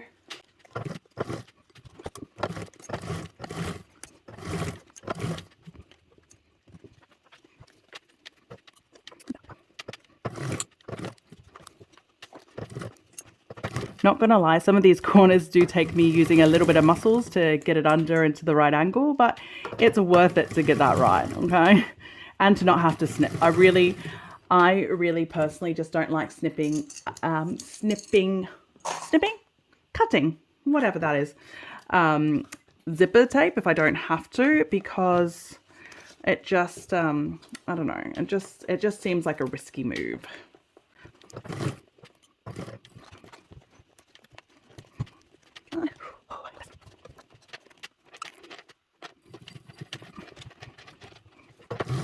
It looks like I'm manhandling this into place. It's because I kind of am. There we go. Okay. So that's all sewn together. So I'm just double checking that I'm happy with the corners, in particular on the inside here. Just having a quick little squidgy and a look, and I am. And what I'm going to do is some of these corners, I'm just going to clean up that clear vinyl a little bit. Give myself a nice beautiful corner. And then I'm going to move on to binding. So I've just cleaned that up, so I'm happy with all of that. So that's my front panel so far. What I'm going to do now is I'm going to get my top hanging sleeve. So the top hanging sleeve is of course the one that had the hook and the 2 lots of zippers. I'm going to put that upside down. So clear side to clear side. And the hanging tab, I'm going to match that up center to center with the clear panel. Like that. And then I am going to baste this together. So before I do that, we just want to do one quick double check that everything is facing the right direction. So when this opens back up, you should have clear side to clear side, and the print should be all facing the right way, which it is. So I'm going to quickly baste this together. And just like that, it magically appeared. Sorry, I'm an idiot. Okay. So I'm just basting the connector on. Oopa! Oh, that was fun. Now that the hanging connector is basted on, just like that, I am good to start binding. Yay! So grab my binding over.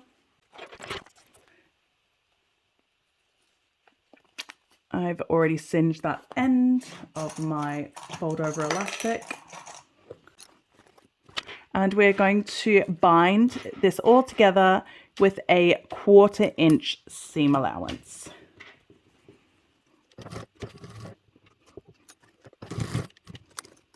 Just making sure.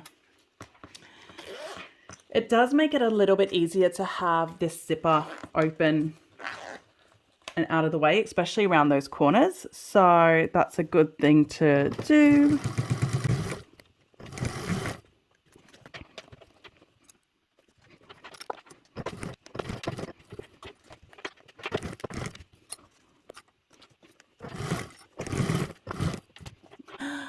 My hanging hook there just hooked onto the end of my table.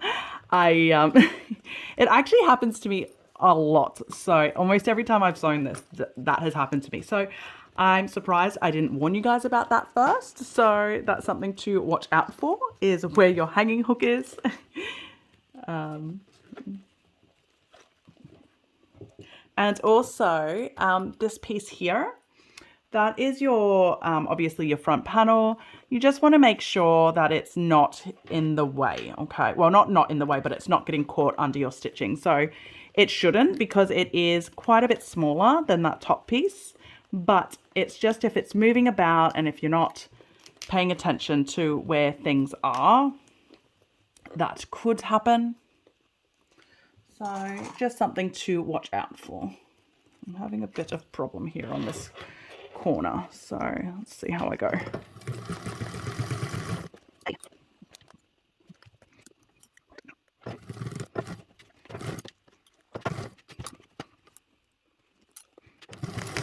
This bit that I'm at now, I'm just making sure my bottom piece is nice and fully out of the way. I'm just going to flip it over to the top here. I don't know if you saw me do that. A lot less stress not having to think about where that piece is, to be honest. And I'm just making sure that I'm happy with the placement of that fold over elastic.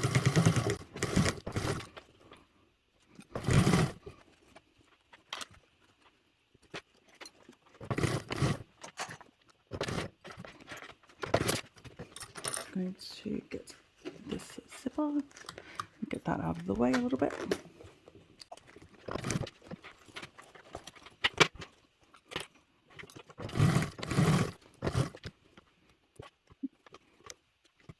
Where's my lighter gone? Hello, Mr. Lighter. Oh, it's under my chair. Obviously, in case that wasn't obvious, I am getting close to the end now of, well, or at least where I started my binding, not to the end. So I'm just getting that end section ready for myself.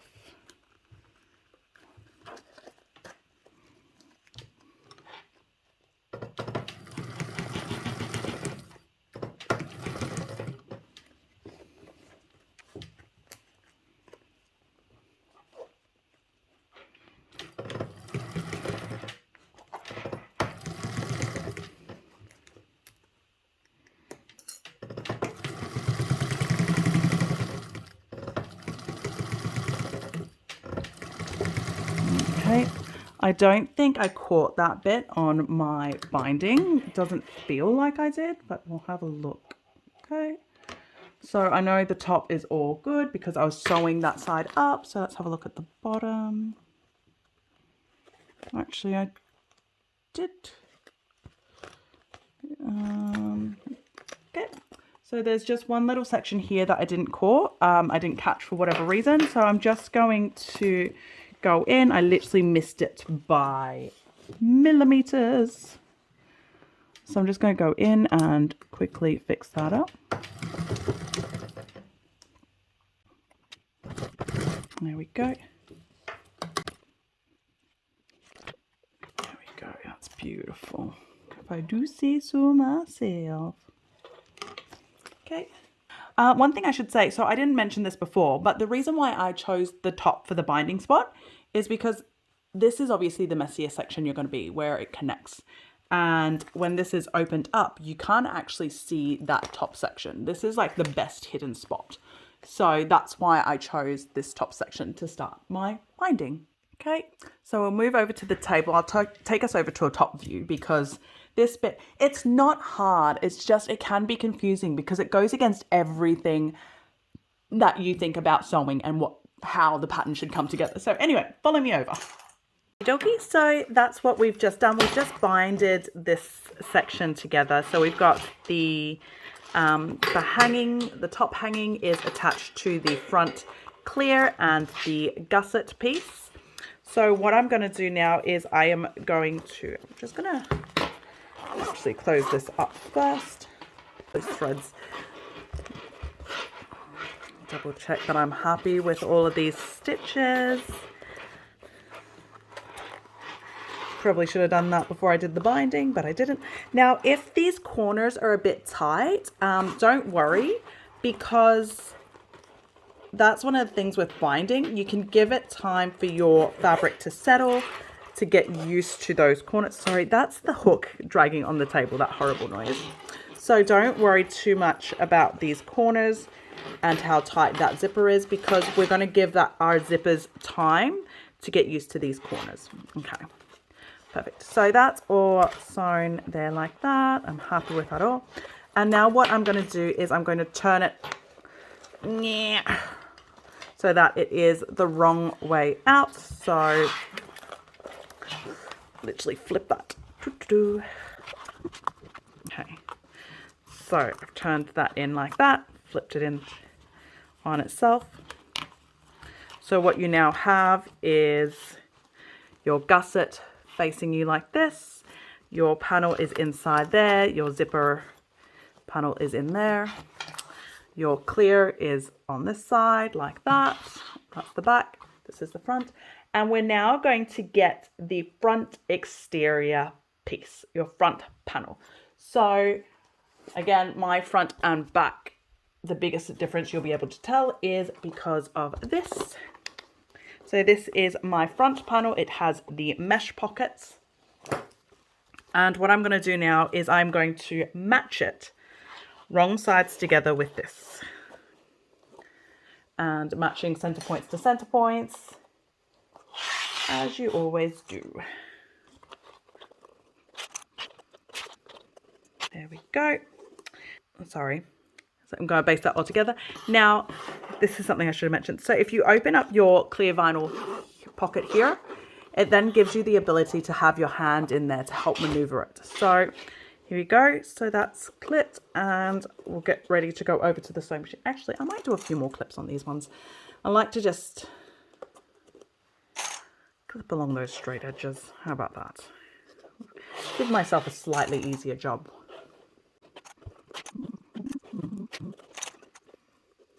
There we go. Okay, so I've actually moved the camera out a little bit to hopefully let you guys see a little bit more view. So with this gusset, I know most people like to sew the gusset base down like this. And to be honest, that's how I've always done it too. But recently I've heard that it's actually easier to sew the gusset this way as a loop, especially if you have a high shank foot. I don't. Mine's a low shank, but I think I'm going to give it a try this way, because so if I do it this way, I will have to cut into these. Oh, maybe I'll just do it my normal way. Most of the time, I rarely have to cut into Jassie's patterns. It really depends on, a lot of it's to do, for me anyway, a lot of it's to do with the fabric choices I use, how much stretch and how much give I can get, especially with my little pokey. So I'm going to sew it with the flat end down. I've got a low shank machine, and for me, that's what works easiest, is with the flat side down. I have heard people say if you've got a high shank foot, it's actually easier to do it as a loop. So if you're doing it as a loop, you would actually be sewing it like that way up. So the clear side would be up like this, and you're holding it and kind of rotating it as it goes. So then your corners go in a little bit smoother. I haven't done that with the Travelnizer yet. I will like to try it, but I don't know if I want to try it on camera, to be honest. I did use that method for Pandora Allure, and I love it. So maybe I should do it. I don't know. Well, I'm too far gone now. I've started. Well, I've barely started, but I counted as started. Okay, so this is what I was talking about before, about like cutting those corners. So I don't like to cut if I don't have to. It does mean I pull and stretch a little bit more, so it might look like a little bit more of a struggle as I'm going around. But to me, I just feel like it's a little bit, I don't know, a safer option not having to cut. So when I go through these corners, my biggest thing that I'm watching is that my fabric isn't gathering, so I'm not getting puckers. So it's worth taking the time to go around those a little bit slower. And if you are on time crunches, make up for that time on the straights. If you are relatively new to gussets and corners, a quick little tip you can do is just do the straight edges first. So literally base your straight edge, take it off, go to the next straight edge, take it off, base the next straight edge, take it off, and then come back and do the corners. So if you do it that way, it just helps you ease it a little bit more. It's a little bit easier a sew, but I'm not in it for the ease. No, that's not true at all. I just, this is my D-ring spot. I have a really fat D-ring. It's my fault. So it just makes it that little bit harder to, oh no. I might have just lost the bobbin race. At least I know this now and not 5 years later, right? I did. Okay. Pausing you guys while I refill the bobbin. Okay, I'm back. I've refilled the bobbin. So obviously before I was sewing like this, but I'm going to show you guys the loop. I'm going to try the loop because I feel like that is going to work really well. Like I said before, I did the loop with the, I call it the loop. I did the loop with the Pandora Allure pattern, and I really loved doing it that way. So I'm going to try it. I say that as you guys see me struggling putting this under. So I'm going to do, so that side up to about here, I did it the other way. Oh, you guys can't see where I'm pointing to, just above here. And so now I'm going to do it the loop way, coming back this way. So I'm cheating a little bit because this bit obviously is already sewn down because that's where I started before. So if you're doing it the loop way, you're kind of sitting in the bag up like this. And obviously the trickier parts are these corners, which is the case anyway with, you know, when you're doing it the other way as well. So the reason why this is, like some people prefer doing it this way is because obviously with these corners, when you're having it lying down, you're either cutting your fabric to make it fit, or you are, what am I trying to say? Yeah, you're cutting your fabric to make it fit, or you're trying to pull on it like, oh, like you guys saw me do before. But when you're doing it this way, you're just kind of, I guess, shoving fabric into the right spot. Ideally, if you were doing the loop, you would have more clips. So I have less clips right now because I was not prepared for this. And I just need to shove you in there. I know this sounds really bad. I just need to shove that in there, but that's what I have to do. And then there we go. Get around that corner, especially with the loop. A really good way to do it, I talked about this on the Pandora Allure tutorial that I did, is to do the straight ends first. So if you do all the straights first and then come back and do the corners, that's like a super trick. Oh, I'm not happy with that section there. Let me just pull that out. My fault. I had my hand in there and I was pushing a little bit too hard. So let me just, so totally my fault, which happens a lot, surprisingly.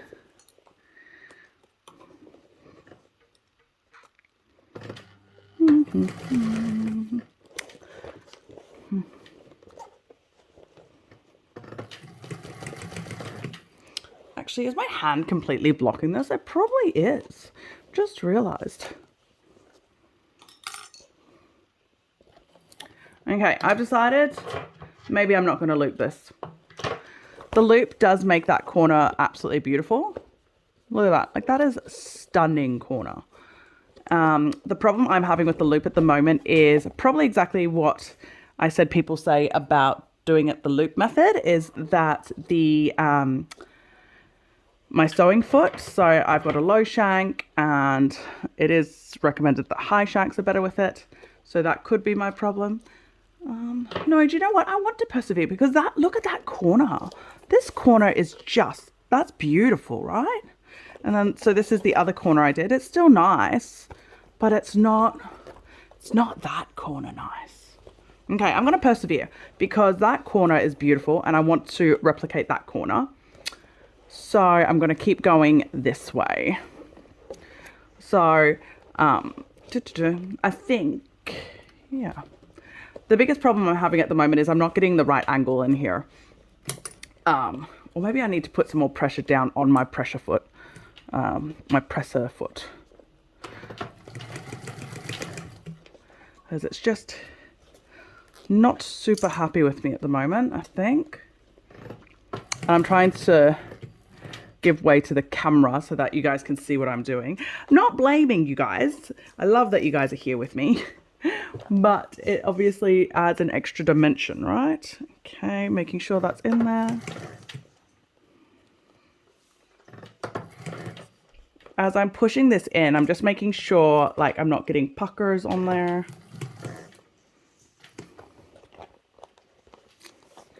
I'm not super happy with this. I'm not gonna lie, I'm not happy with this at all, I think. Oh, no, I should have been happy. This is why we need to trust ourselves. Look at that, that's beautiful. Why did I think I wasn't happy? Trust in the process and trust in yourself. If anyone needed a reminder of that, there you go.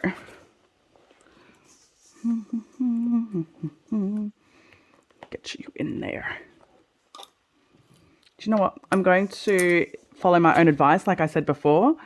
If you are not having a good day with those corners, do the straights first. So I'm going to skip that corner because right now that corner, oh, bah. Sorry, that was me pulling on my light electricals. So maybe I'm just not having a good day in general. What is happening to me right now? Seriously, you are being naughty. The good thing with this is right now I'm basting. So like I'm not stressed about it. It's just a basting stitch. It's nice and easy.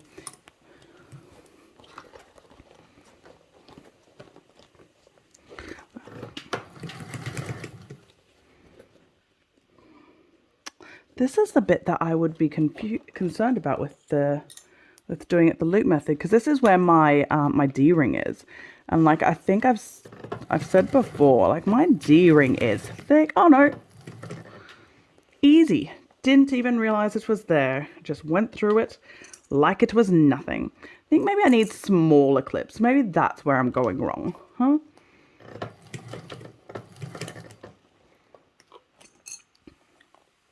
And also a hemostat.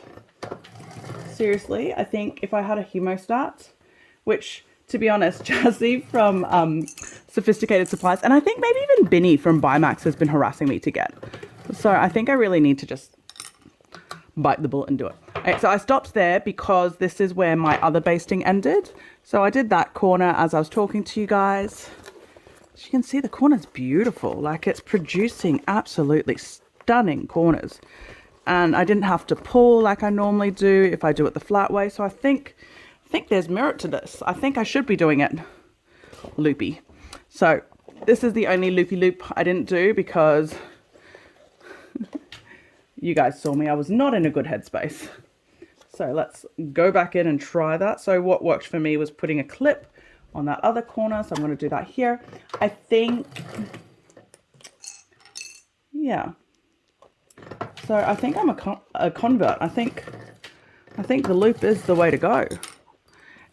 Maybe it looks a bit more awkward, but like the results it's giving is much better. So maybe that's something I will suggest. So if you are, you know, newish, you're not super confident, you've got a low shank, maybe do it the flat way down and then cut into your corners.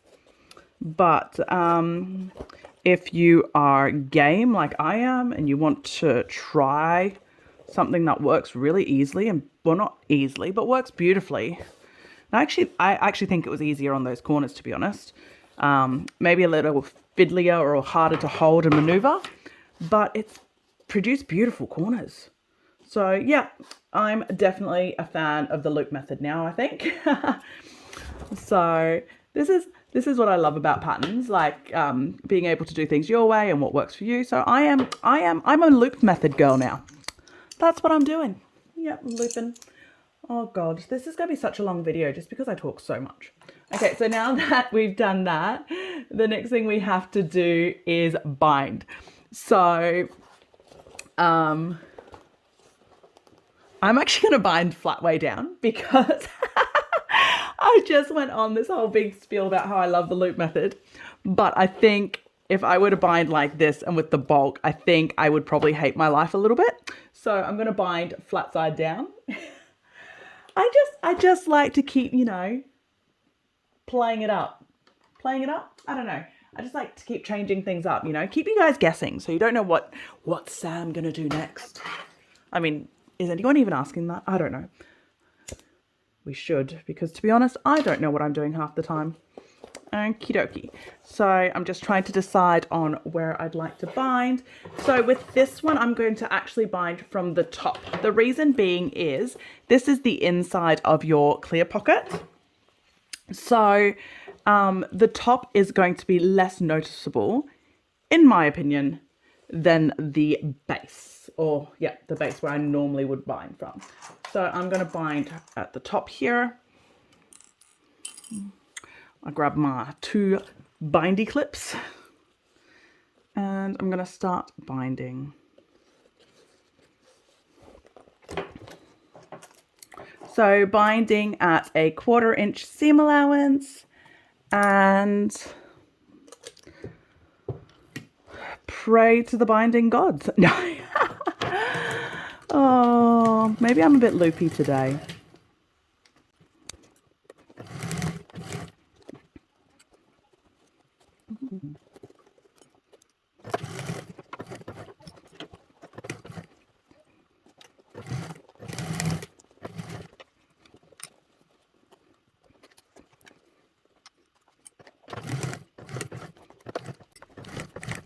Getting tangled up in binding over here.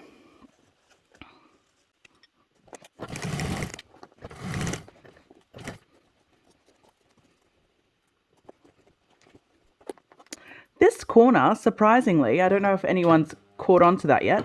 So this corner here that I'm doing now is the corner that was done the flat base. And I don't know if you guys can see at the moment, but this is also the corner that is surprisingly the trickiest to get around that circle bend for me now with the binding. So I think there really is merit in that loop.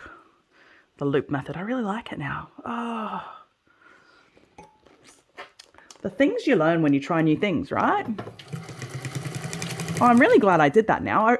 I thought about it for a while. I'm like, am I completely loopy? Like, am I losing the plot to attempt to, you know, put on this section in 2 different ways, especially filming it 2 different ways as well. I'm like, what is wrong with me? But I'm really glad I persevered and did that, because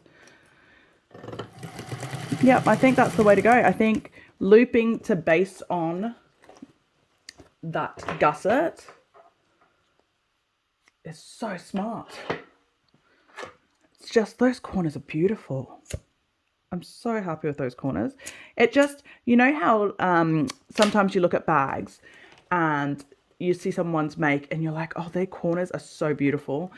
And it really is a lot to do with them taking the time. Obviously skill and experience comes in, but it's taking the time as well. And that's something that I've always tried to do. I try to not rush my corners.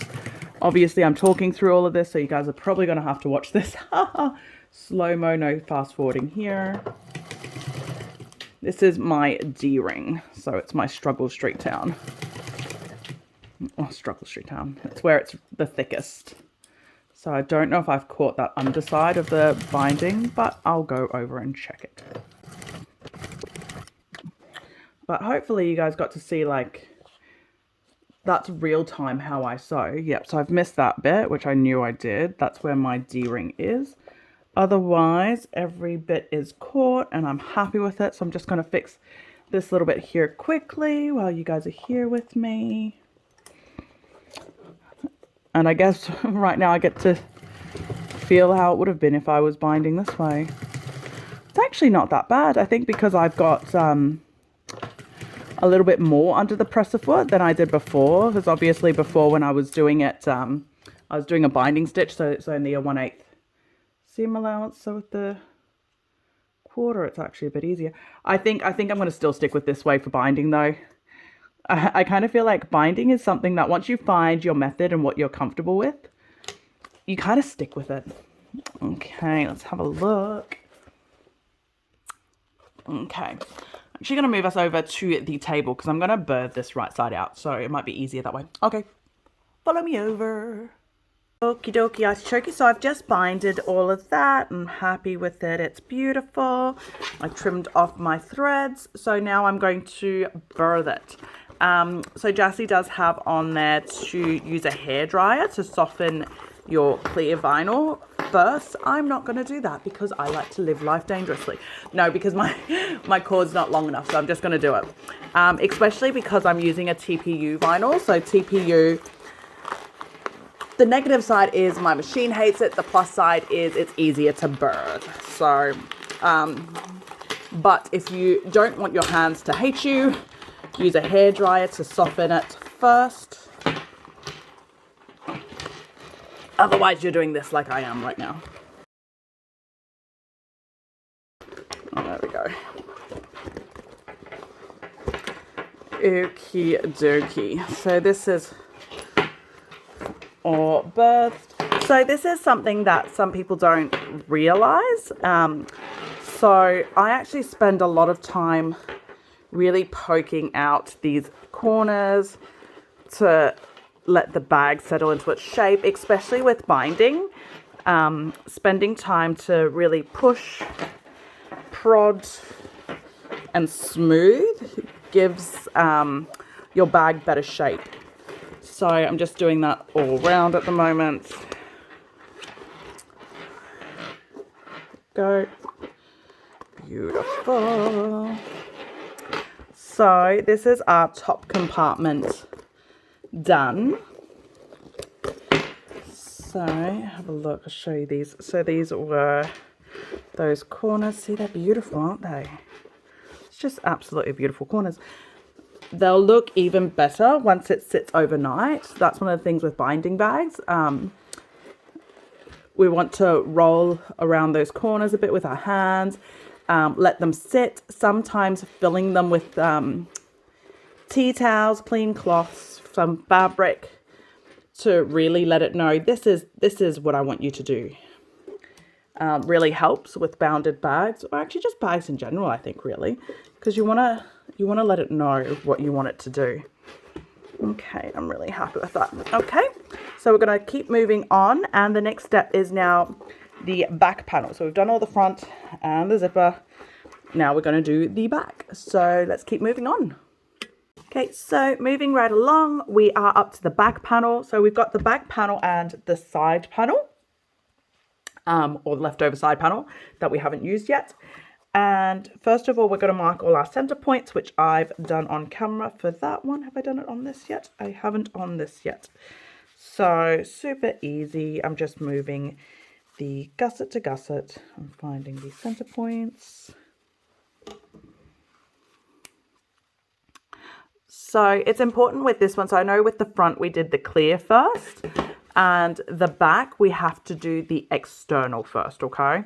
So this is one of those patterns where it's not a hard pattern. Like, I know, like, some people, like the Travelnizer has been out for a while, and some people are threatened by it and think that it's hard. It's really not a hard pattern. It's just you have to follow the instructions. That's honestly all it is. So what we're doing now is we are doing the gusset.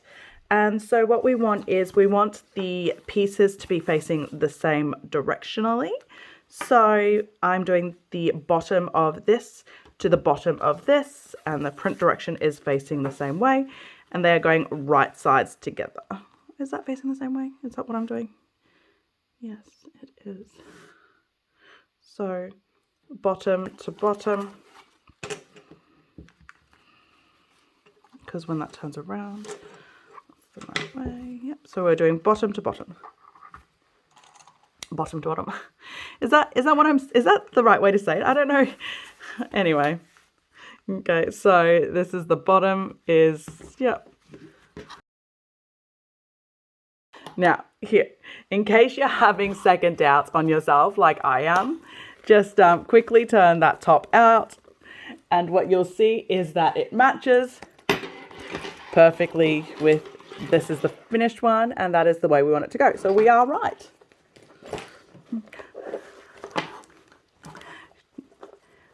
That's the fun thing with directional prints, right? You're constantly questioning yourself if you're doing it right. Or at least I am. This waterproof fabric that I'm working with is quite slippery.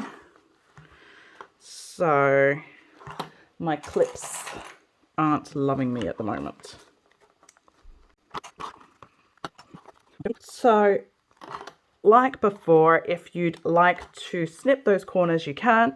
I'm not going to. I'm going to attempt to do this as a loop as well. So I'm going to try and do this way instead of doing it the flat way and see how I go. So wish me luck. Like I said before, I've decided this is the way I sew now. So wish me luck.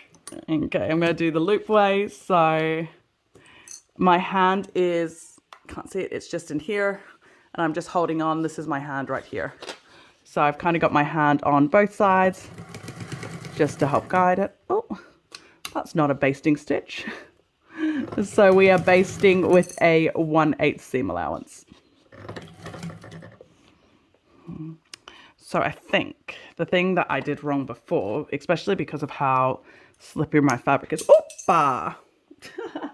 especially with how slippery my fabric is, I really should be using more clips if I'm doing the loop method, especially because I don't have a hemostat. I think if I had a hemostat, am I saying that word right? You guys are going to think I'm proper dumb if I'm saying that completely wrong. But yeah, I think if I had a hemostat, this would have been even easier because it'll be easier for me to maneuver and pull things where I need them to go. But I don't. I have a pokey stick and clips. I have a lot more clips I could use, but I don't like using clips. I've said these in some of my other videos. If anyone's watched my other videos,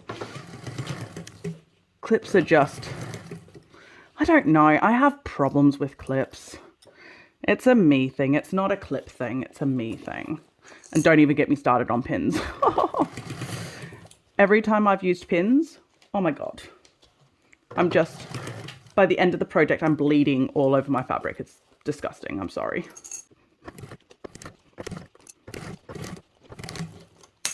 Ah, sorry.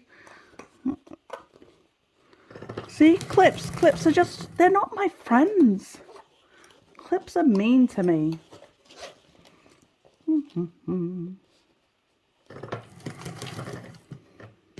This is my D-ring spot, I think. Maybe, I don't know.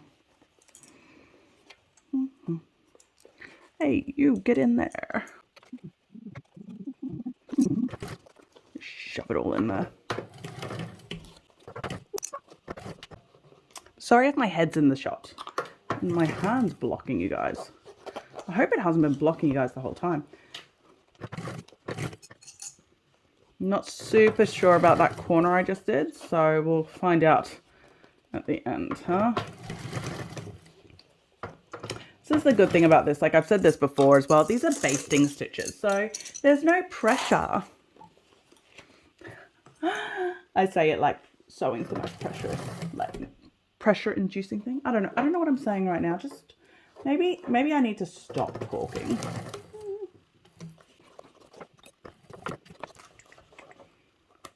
Uh-oh. Don't pop off.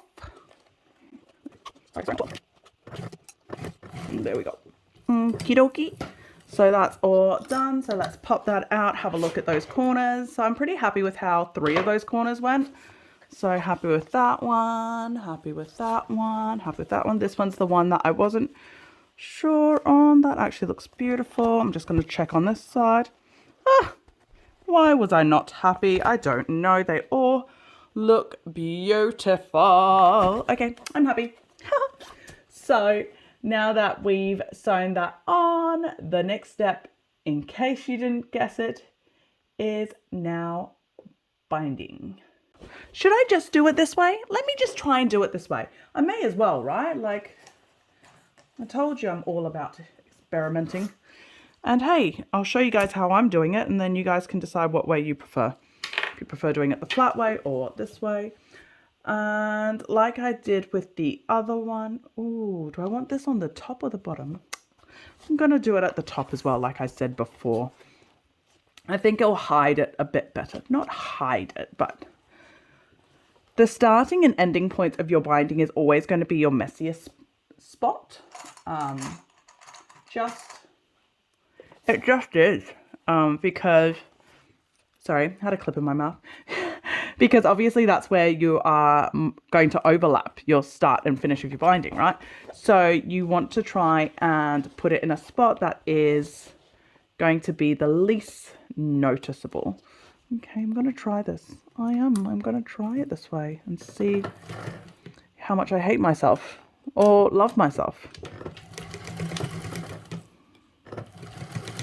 It actually isn't that bad because obviously it's, no, I think because it doesn't have the base, it seems silly to do the loop.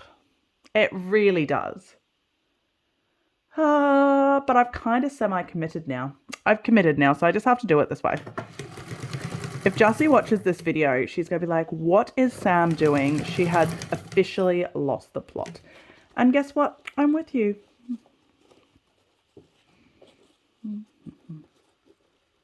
Yep, this was dumb. This was really dumb. What should I do? What should I do? La la la. I'll tell you why I'm saying this is dumb. Because at these corners, right, now I have to go inside with binding. And so I have to make sure my binding sticks and is in the right angle. Whereas the other way, especially with fold over elastic, my binding is going outwards, which makes it actually an easier sew because it has more room to bend over.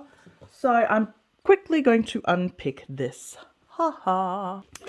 Okay, I'm back. So that trial was a fail. So let's come back and start again fresh. So as we're supposed to do it, have the side panel facing up. La la la. Oh, Sammy, Sammy.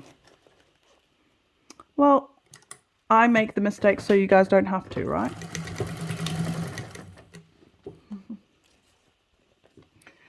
Or I just like making a fool out of myself.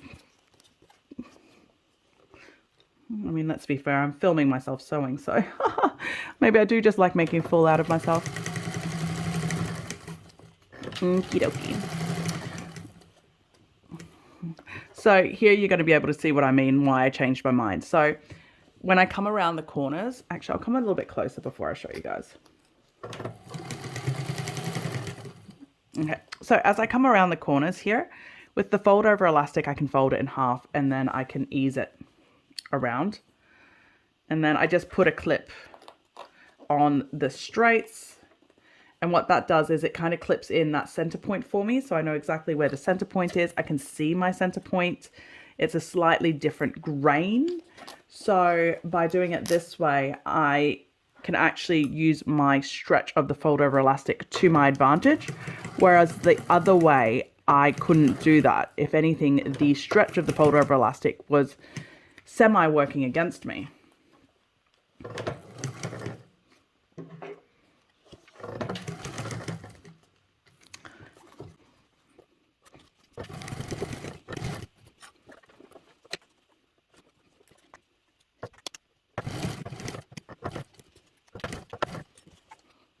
Let's cut some of these loose threads. Why do I have so many loose threads everywhere?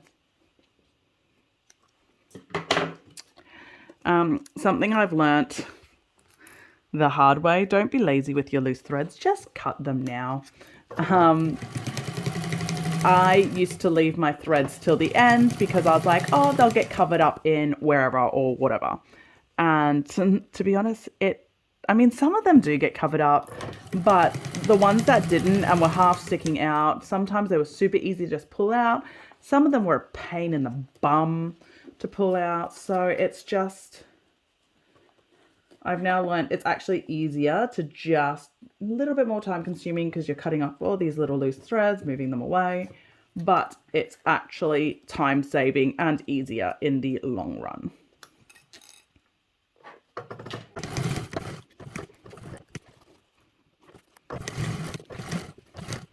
Boop. See, threads everywhere.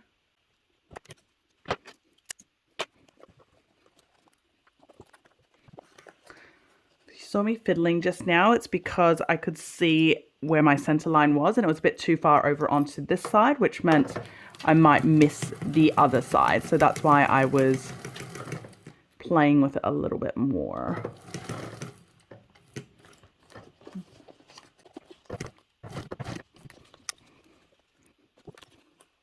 This is where my D-ring is. Like I've said it before, my D-ring is super fat. So it does make this little bit a bit trickier for me. There we go. And yep, I've missed sections here. We can already see it. But yep, okay. Just a couple little, see, this is what I mean. So I know this isn't loose thread. This is fraying of my fabric underneath that I didn't cut off beforehand. But now it's trickier for me to cut because I have to try and get under my binding to get it, because you don't want it sticking out at all. Okay, I've got a couple of bits here. So this corner I've missed a stitch. Obviously the start and end point there I've missed a little bit, and there's a little bit here. So I'm going to quickly fix those up now. If anyone watched my tips and tricks on fold over elastic for binding, you will know that my biggest tip and trick is to match your lining and your binding and your thread colors, because if it's all matching, it makes doing these fixes so much easier, because it's not standing out.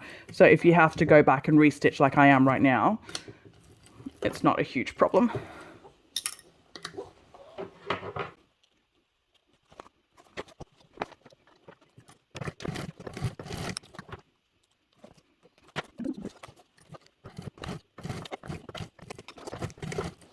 Go. Okay, before I move on any further, I'm just going to double check that I am still happy with all my corners. So I'm just, obviously from this side, when I was checking the binding, I was pretty happy with them.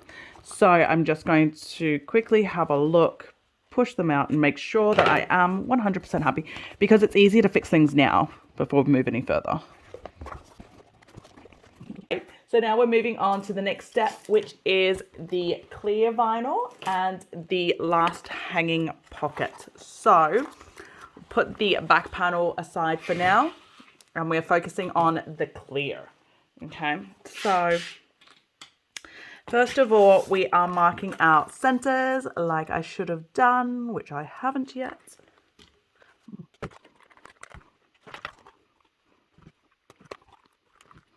Cool. Okay, and what we're going to do is we're going to attach the hanging sleeve to the main clear panel. Okay, so for this one, when it's opened, this is how it's supposed to look. So we want to keep that in mind when we attach it, and we're attaching it to the base. So we're going to, so this way on the clear, it's facing, all the print is facing the same direction, and we're literally flipping it up. So this print will now be upside down compared to that print. And then this is going to be attached to the bottom center of the hanging sleeve to the center of the clear panel. So, and again, we're just double checking, because a lot of this is kind of going against your sewist brain. So that's why it's important that we always double check. So when I open that up, that's all facing the same direction. So that is perfect. So I'm happy with that. So I'm going to base that on now with a 1/8 seam allowance. So we're just basting this on quickly with a 1/8 seam allowance.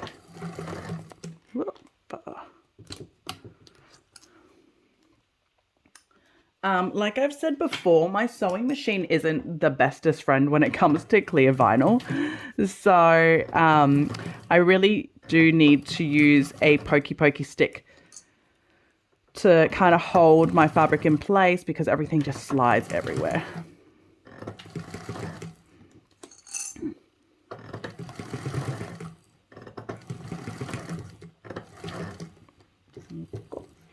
Oh, and if you don't have a pokey stick, yes, that is a seam ripper that I am using, because even though I was literally just using my pokey stick, it somehow disappeared on me. Okie dokie, so we've just pasted that hanging sleeve on. So we're moving on to the next step. We're grabbing our back panel out again. Now turning that right side out if you haven't already. And this is a part that we need to spend a little time making sure you are reading the instructions right. So we are going to now actually install the clear panel onto the rest of the back panel. Sorry, I can't talk today. So what we want is, that's the easiest way to show you guys. Here we go. So that's your top of the exterior. As you can see there, because that's where my handle is. We actually want that to be facing downwards. So the handle is facing downwards. If you installed the lining exactly the way it's supposed to be, the two divided is supposed to be facing is the top, and the 3 is towards the bottom, and then the clear vinyl is this way. So the clear vinyl is top, bottom, hanging sleeve down there towards the handle. Okay, and we're going to match that up and clip that all into place. Now, especially when working with clear vinyl, because it's so slippery, this step I definitely suggest using a stapler if you have one available. Just because, I don't know, maybe it's just me, but I find even with, well, especially with the clips, they don't seem to, not they don't seem to hold on well, but there's still a fair bit of movement. So I like to kind of clip all my straight edges and then staple my corners.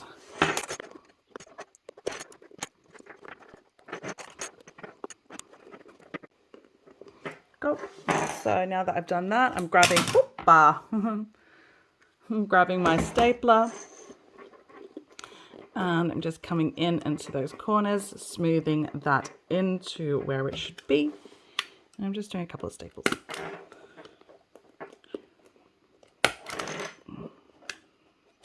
So I don't know how well you guys saw that, so I've literally just stapled that little corner in there.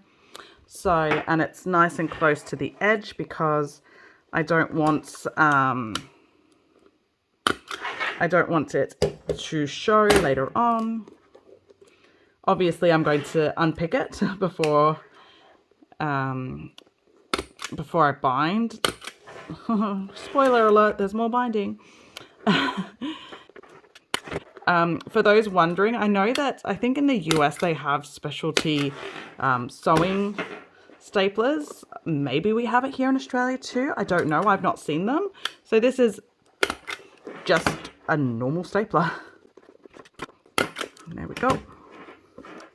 Perfect. And we're going to go over to the sewing machine and we're going to base that all together with a 1/8 seam allowance. Okie dokie. So we're going to get sewing straight away. So I'm going to start over this side with the hanging tab. The reason being is I want to get the hanging tab out of the way. There's been a few times where I've somehow sewn the hanging tab down. So I'm a little bit more aware of where the hanging tab is now and what I'm doing with it.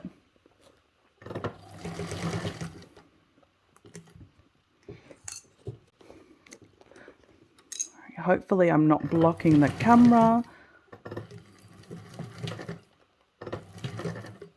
So I'm just sewing where the staples are at the moment. So you just want to be a little bit extra careful. Oops, these actually didn't staple right. But so you just want to be a little bit extra careful when you're stapling, when you're sewing the stapling area. My sewing needles do not like the staples. My sewing needles always lose to the staples. So try not to actually sew on top of the staple.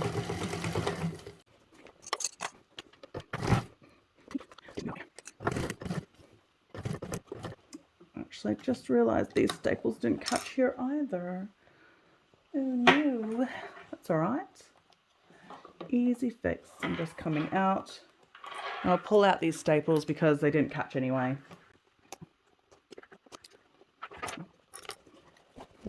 And then I'm just going to start at the straight, seeing that I've kind of pulled out on that corner. So I'm just going to start myself on the straight, and then I can come back and do that corner later.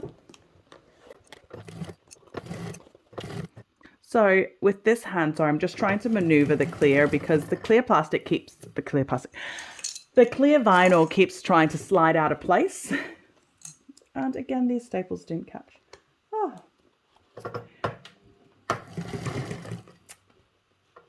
I really should have been watching what I was stapling. I was just so worried about where my head was and getting in the camera angle that I wasn't paying enough attention, to be honest. And I'm just moving this flat back in the way.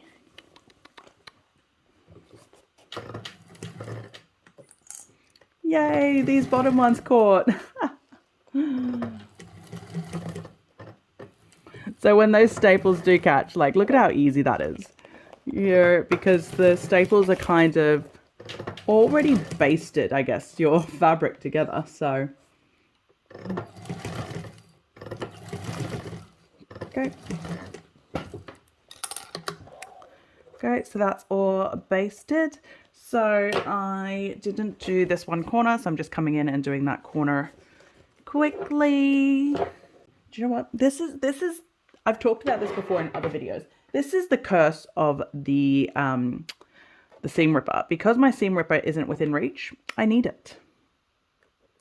So always have your seam ripper in reach. I don't know. Maybe having it in reach is like, I don't know, tempting fate, but I think not having it there is even more tempting fate. For me, anyway. It just seems like every time I don't know where my seam ripper is, that's when I need it. So. Beautiful. Okay, so follow me back over to the table. Okay, so I've just sewn all that together. So what I'm going to do now is quickly pull out any of the staples that I used. Ideally, you would use a stapler remover and not your hands like I'm doing.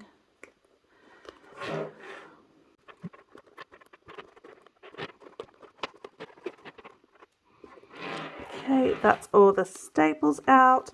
And then now I'm just double checking how my corners are, if I'm happy with everything. And I am not happy at all. See, seam ripper. This is the curse of the seam ripper. Okay, so I'm not happy right here. You see how there is a pucker. So undo that. I'm not happy here. Again, it's another pucker. Whenever there's puckers, it means when you were sewing, you weren't checking to make sure that the fabric was flat. So that's how those puckers come out. Okay. So I'm just going to quickly go back in and fix these two. I'm not going to move the camera in. I don't know if you guys will see anything. You probably won't. So this part will probably be edited out. But I am talking because I like to talk. Okay, so here you go. So I've just fixed those corners, I think. Double check again. So when I want to double check those corners, I want to kind of get in here and just check how they're looking. Mainly, like I said before, I'm looking for puckering. I'm happy. I'll cut some more thread. So now I'm just cleaning up my mess before I move on, because obviously there's a bit of thread everywhere. There's some sharper corners of the clear vinyl that I want to clean up a little bit.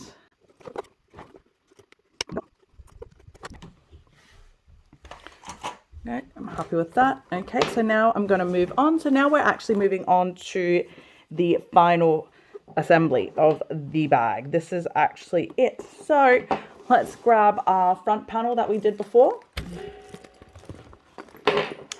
And what we're actually going to be doing is we are attaching these together. So this is the base of my bottom and this is the base of the zipper. So I'm attaching the base to the base first. That's the base of the zipper to the base of the bottom. Just like that. And then I am unzipping the rest of this zipper. We're actually going to be sewing this side of the zipper onto the rest of this bag. So flipping that over that way. Okay. And before we did mark down the center points. I don't know if you can see, it's very, very faint. So I'm just marking the center point of the zipper tape to the top of this bag here. And then if I can find my other center points here, I'd like to line them up as well. But it's probably not necessary because the zipper kind of, it very obviously smooths into where it wants to go, which is beautiful. So I just have to kind of clip it into place if I'm happy with the feeling and where it's all sitting.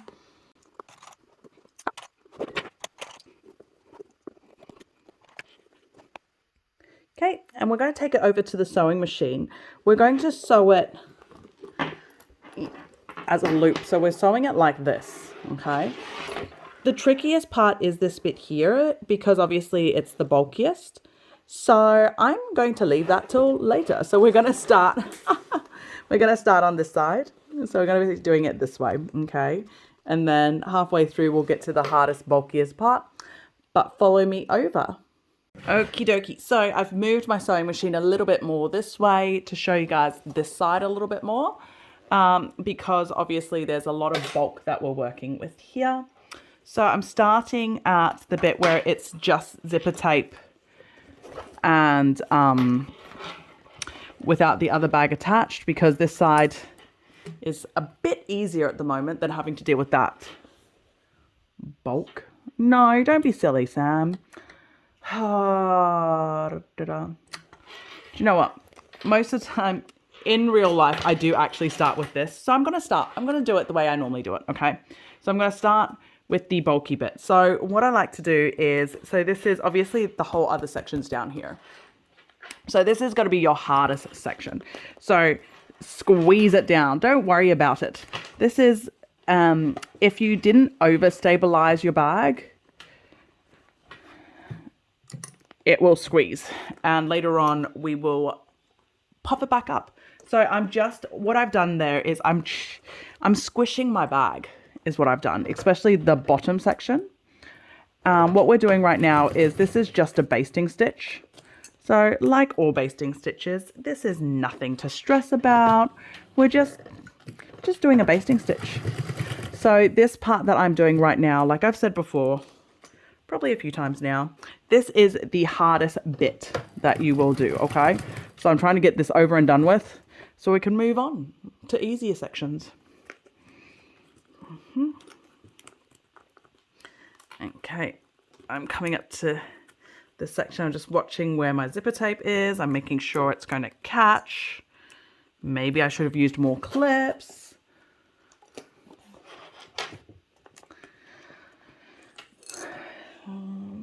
Just making sure where my zipper pull is so that I'm not, so I'm not going to accidentally sew onto my zipper pull, sorry, which is a quick way to, to ensure you need to change noodles. Where is my pokey? Okay, I got my pokey. And I'm double checking from underneath that my zipper tape is still in place, which it is. I need to just trust myself and go for it. Like I said, this is a basting stitch, so there's no pressure here, okay? Well, there shouldn't be. Well, also, don't move things when you don't have your needle down. Sewing 101. This is not something that someone needs to say, but obviously someone needs to tell me that. Okay, so now that I've gotten over that bulk bit, I'm just moving the bulk out of the way. Rather awkwardly. So that's the bulk coming out from underneath my bag, because right now I don't need the bulk. all I need is the zipper tape, which is attached with these clips. So get rid of the bulk and just keep basting.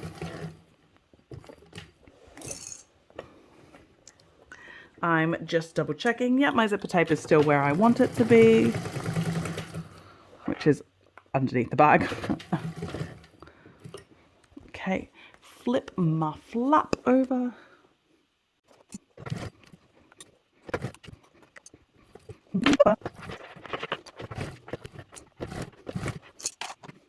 Double checking that zipper tape again.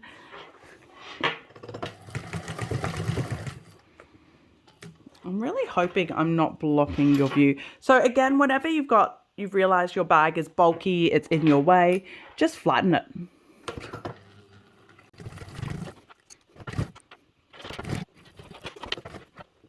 Oop, sorry. That was my hand pushing the tripod.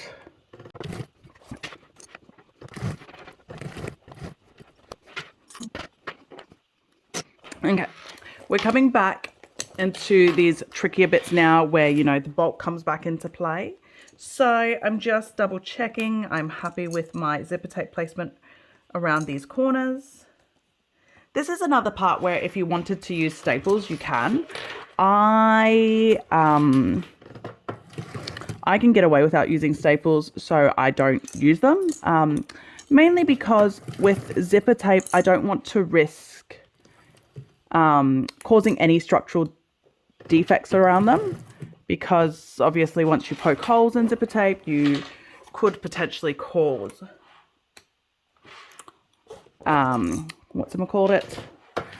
it to fray and run, yeah. Okay, and we are done. See, that wasn't so hard. Okay. To be honest, this section is harder than the binding, because that section you had to worry about, you know, everything coming into place. I'm moving this a little bit. So I'm just, right now, all I'm doing is double checking that my zipper was sewn on and I got all those corners beautifully. Oopa, I got myself caught, which I have. And I am happy. So I'm going to move on and start binding. Okay, so we're going to start binding. So let's move the sewing machine back in. And so the binding part's actually simpler than the last step, for me anyway, or what I found anyway, because we're now doing it at 1/4 inch, but our fabric and our zipper and everything is already all basted together. So this step is actually not that hard. Unless you hate binding, then I'm sorry. No, but honestly, this is actually super simple. Nice and quick, easy bind. If you are not keen with binding or you don't do it a lot, then a good option is to use double-sided tape. Now, just quickly, so before, when I sewed them together, I started at the base where it was the thickest. When I'm binding, I'm actually going to start the other end where it is the easier side. The reason being is the bulk side is already a hard side, so I don't want my start and finish to be there. And also when this bag is fully opened up, and if I start and finish over on the hanging sleeve side, the hanging sleeve actually covers my binding. So, yeah, so it gives me a little bit more, I guess, hidden spots, so that, I don't know if hidden spots. Anyway, it's the bit where you want your messiest binding, which will be the section here, because it's your start and finish. Your start and finish is always going to be your messiest point. So let's get you in there. There's some loose threads here that I just want to get, like I said before, get them while you can.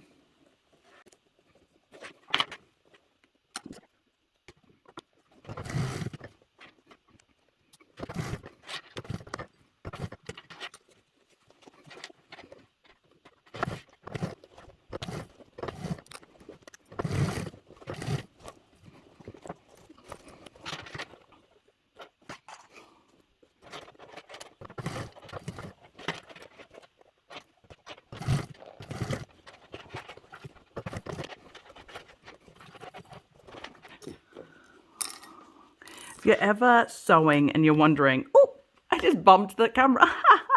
If you're ever sewing and you ever wonder, surely there's no one as awkward as me when I sew, feel free to watch one of my videos. I am just that awkward. Okay, so right now I'm just making sure that my zipper pull's out of the way because I'm at the corner where my zipper pull would be. That's why I've just shoved, this is my hand here moving this bit.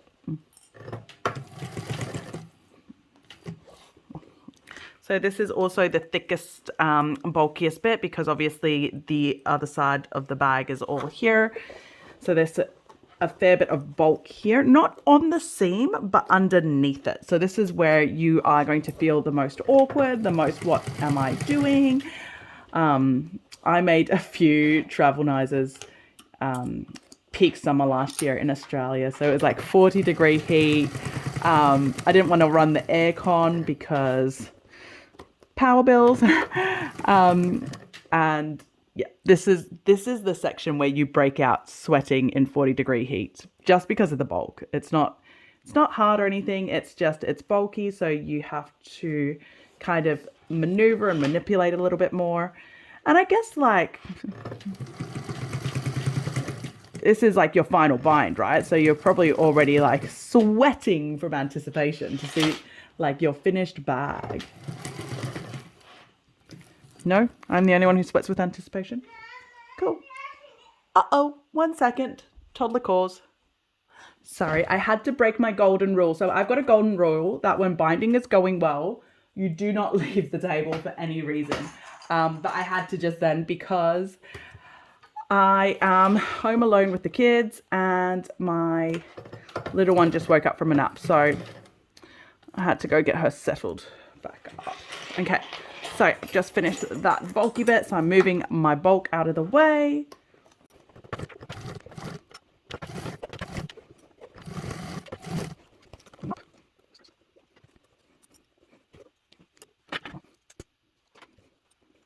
Oh no, I hear little feet piddle-paddling. Banana.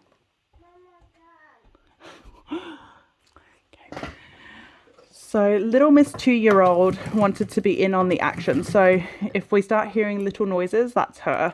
But I'm too close to the finishing line. I can't stop now. Like literally, that's it there. Okay. My hook's caught. I don't know if you guys saw that. My hook was caught on my light. That's one thing to be very wary of. When I do the Travelnizer, I tend to sew quite slowly because there's a lot more things. It's a bigger bag, so there's a lot more things that can get caught on weird things. And by taking it slow and preventing things like this, I'm constantly pushing that out of the way of that screw, in case you didn't see. By fixing these as they go, you're actually going to make the sew quicker in the long run because you're not fixing less mistakes later on from stitches going haywire or anything like that. Or maybe that's just me. Maybe I'm the only one who has stitches go haywire all the time. I'm not happy with this bit here, I don't think. Okay. Here we go. So that is the binding done. So I'm now going to go in and double check. This is the moment of truth, everybody. Goodbye, sewing machine. Move out of the way. Let me see how I am. So that's the bag done. So now all I'm doing is going in and I'm puffing it back out. So this is a step I think sometimes bag makers forget to do or don't spend enough time doing, and that's the final puff up stage. And with this bag in particular, it is really important because obviously there's a lot of binding. There was a lot of parts that were put together, you know, back to front, and we had to push it down. So all I'm doing is I'm going in, especially into those corners, I'm running my fingers around the binding, telling the binding which way I want it to go, poking the corners out to the direction I want it to go, just giving everything a good little press with my hands before I come back out. As you can see, so this is still Obviously not how I want it, because the bag hasn't learnt what I want it to do yet. So I'm closing this up. Now, the first couple of times that you do this, if you've never done binding around a zipper before, it will feel weird. That is completely normal. So what you want to do is you want to open it and close it a few times so it knows what you want it to do. And we also want to stuff the bag a little bit now that I've done that a few times. So what I'm going to do is I'm going to get some clean tea towels or fabric, and I'm going to stuff these 2 pockets so that the fabric learns where it wants to sit, so that the next time, or when I'm ready to send this out to a client, or when I'm ready to showcase this bag, it will all be sitting in exactly the right positions with the right corners pointing out and all that kind of thing. So it's just a matter of taking time and rolling, rolling, rolling, rolling through those corners. There we go.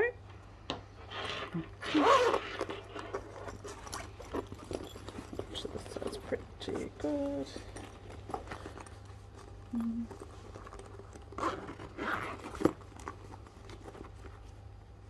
Yep, I think I'm pretty much happy. I just need to stuff it and let the bag sit overnight, and we should be in a pretty good position.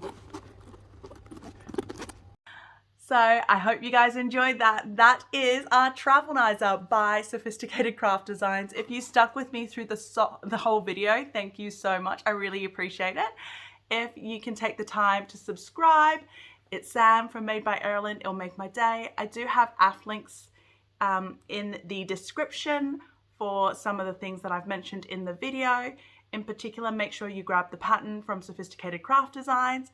But yeah, thanks for sewing along with me. That's the Travelnizer by Sewfisticated Craft Designs. I'm Sam from Made by Erlen. I'll see you guys next time.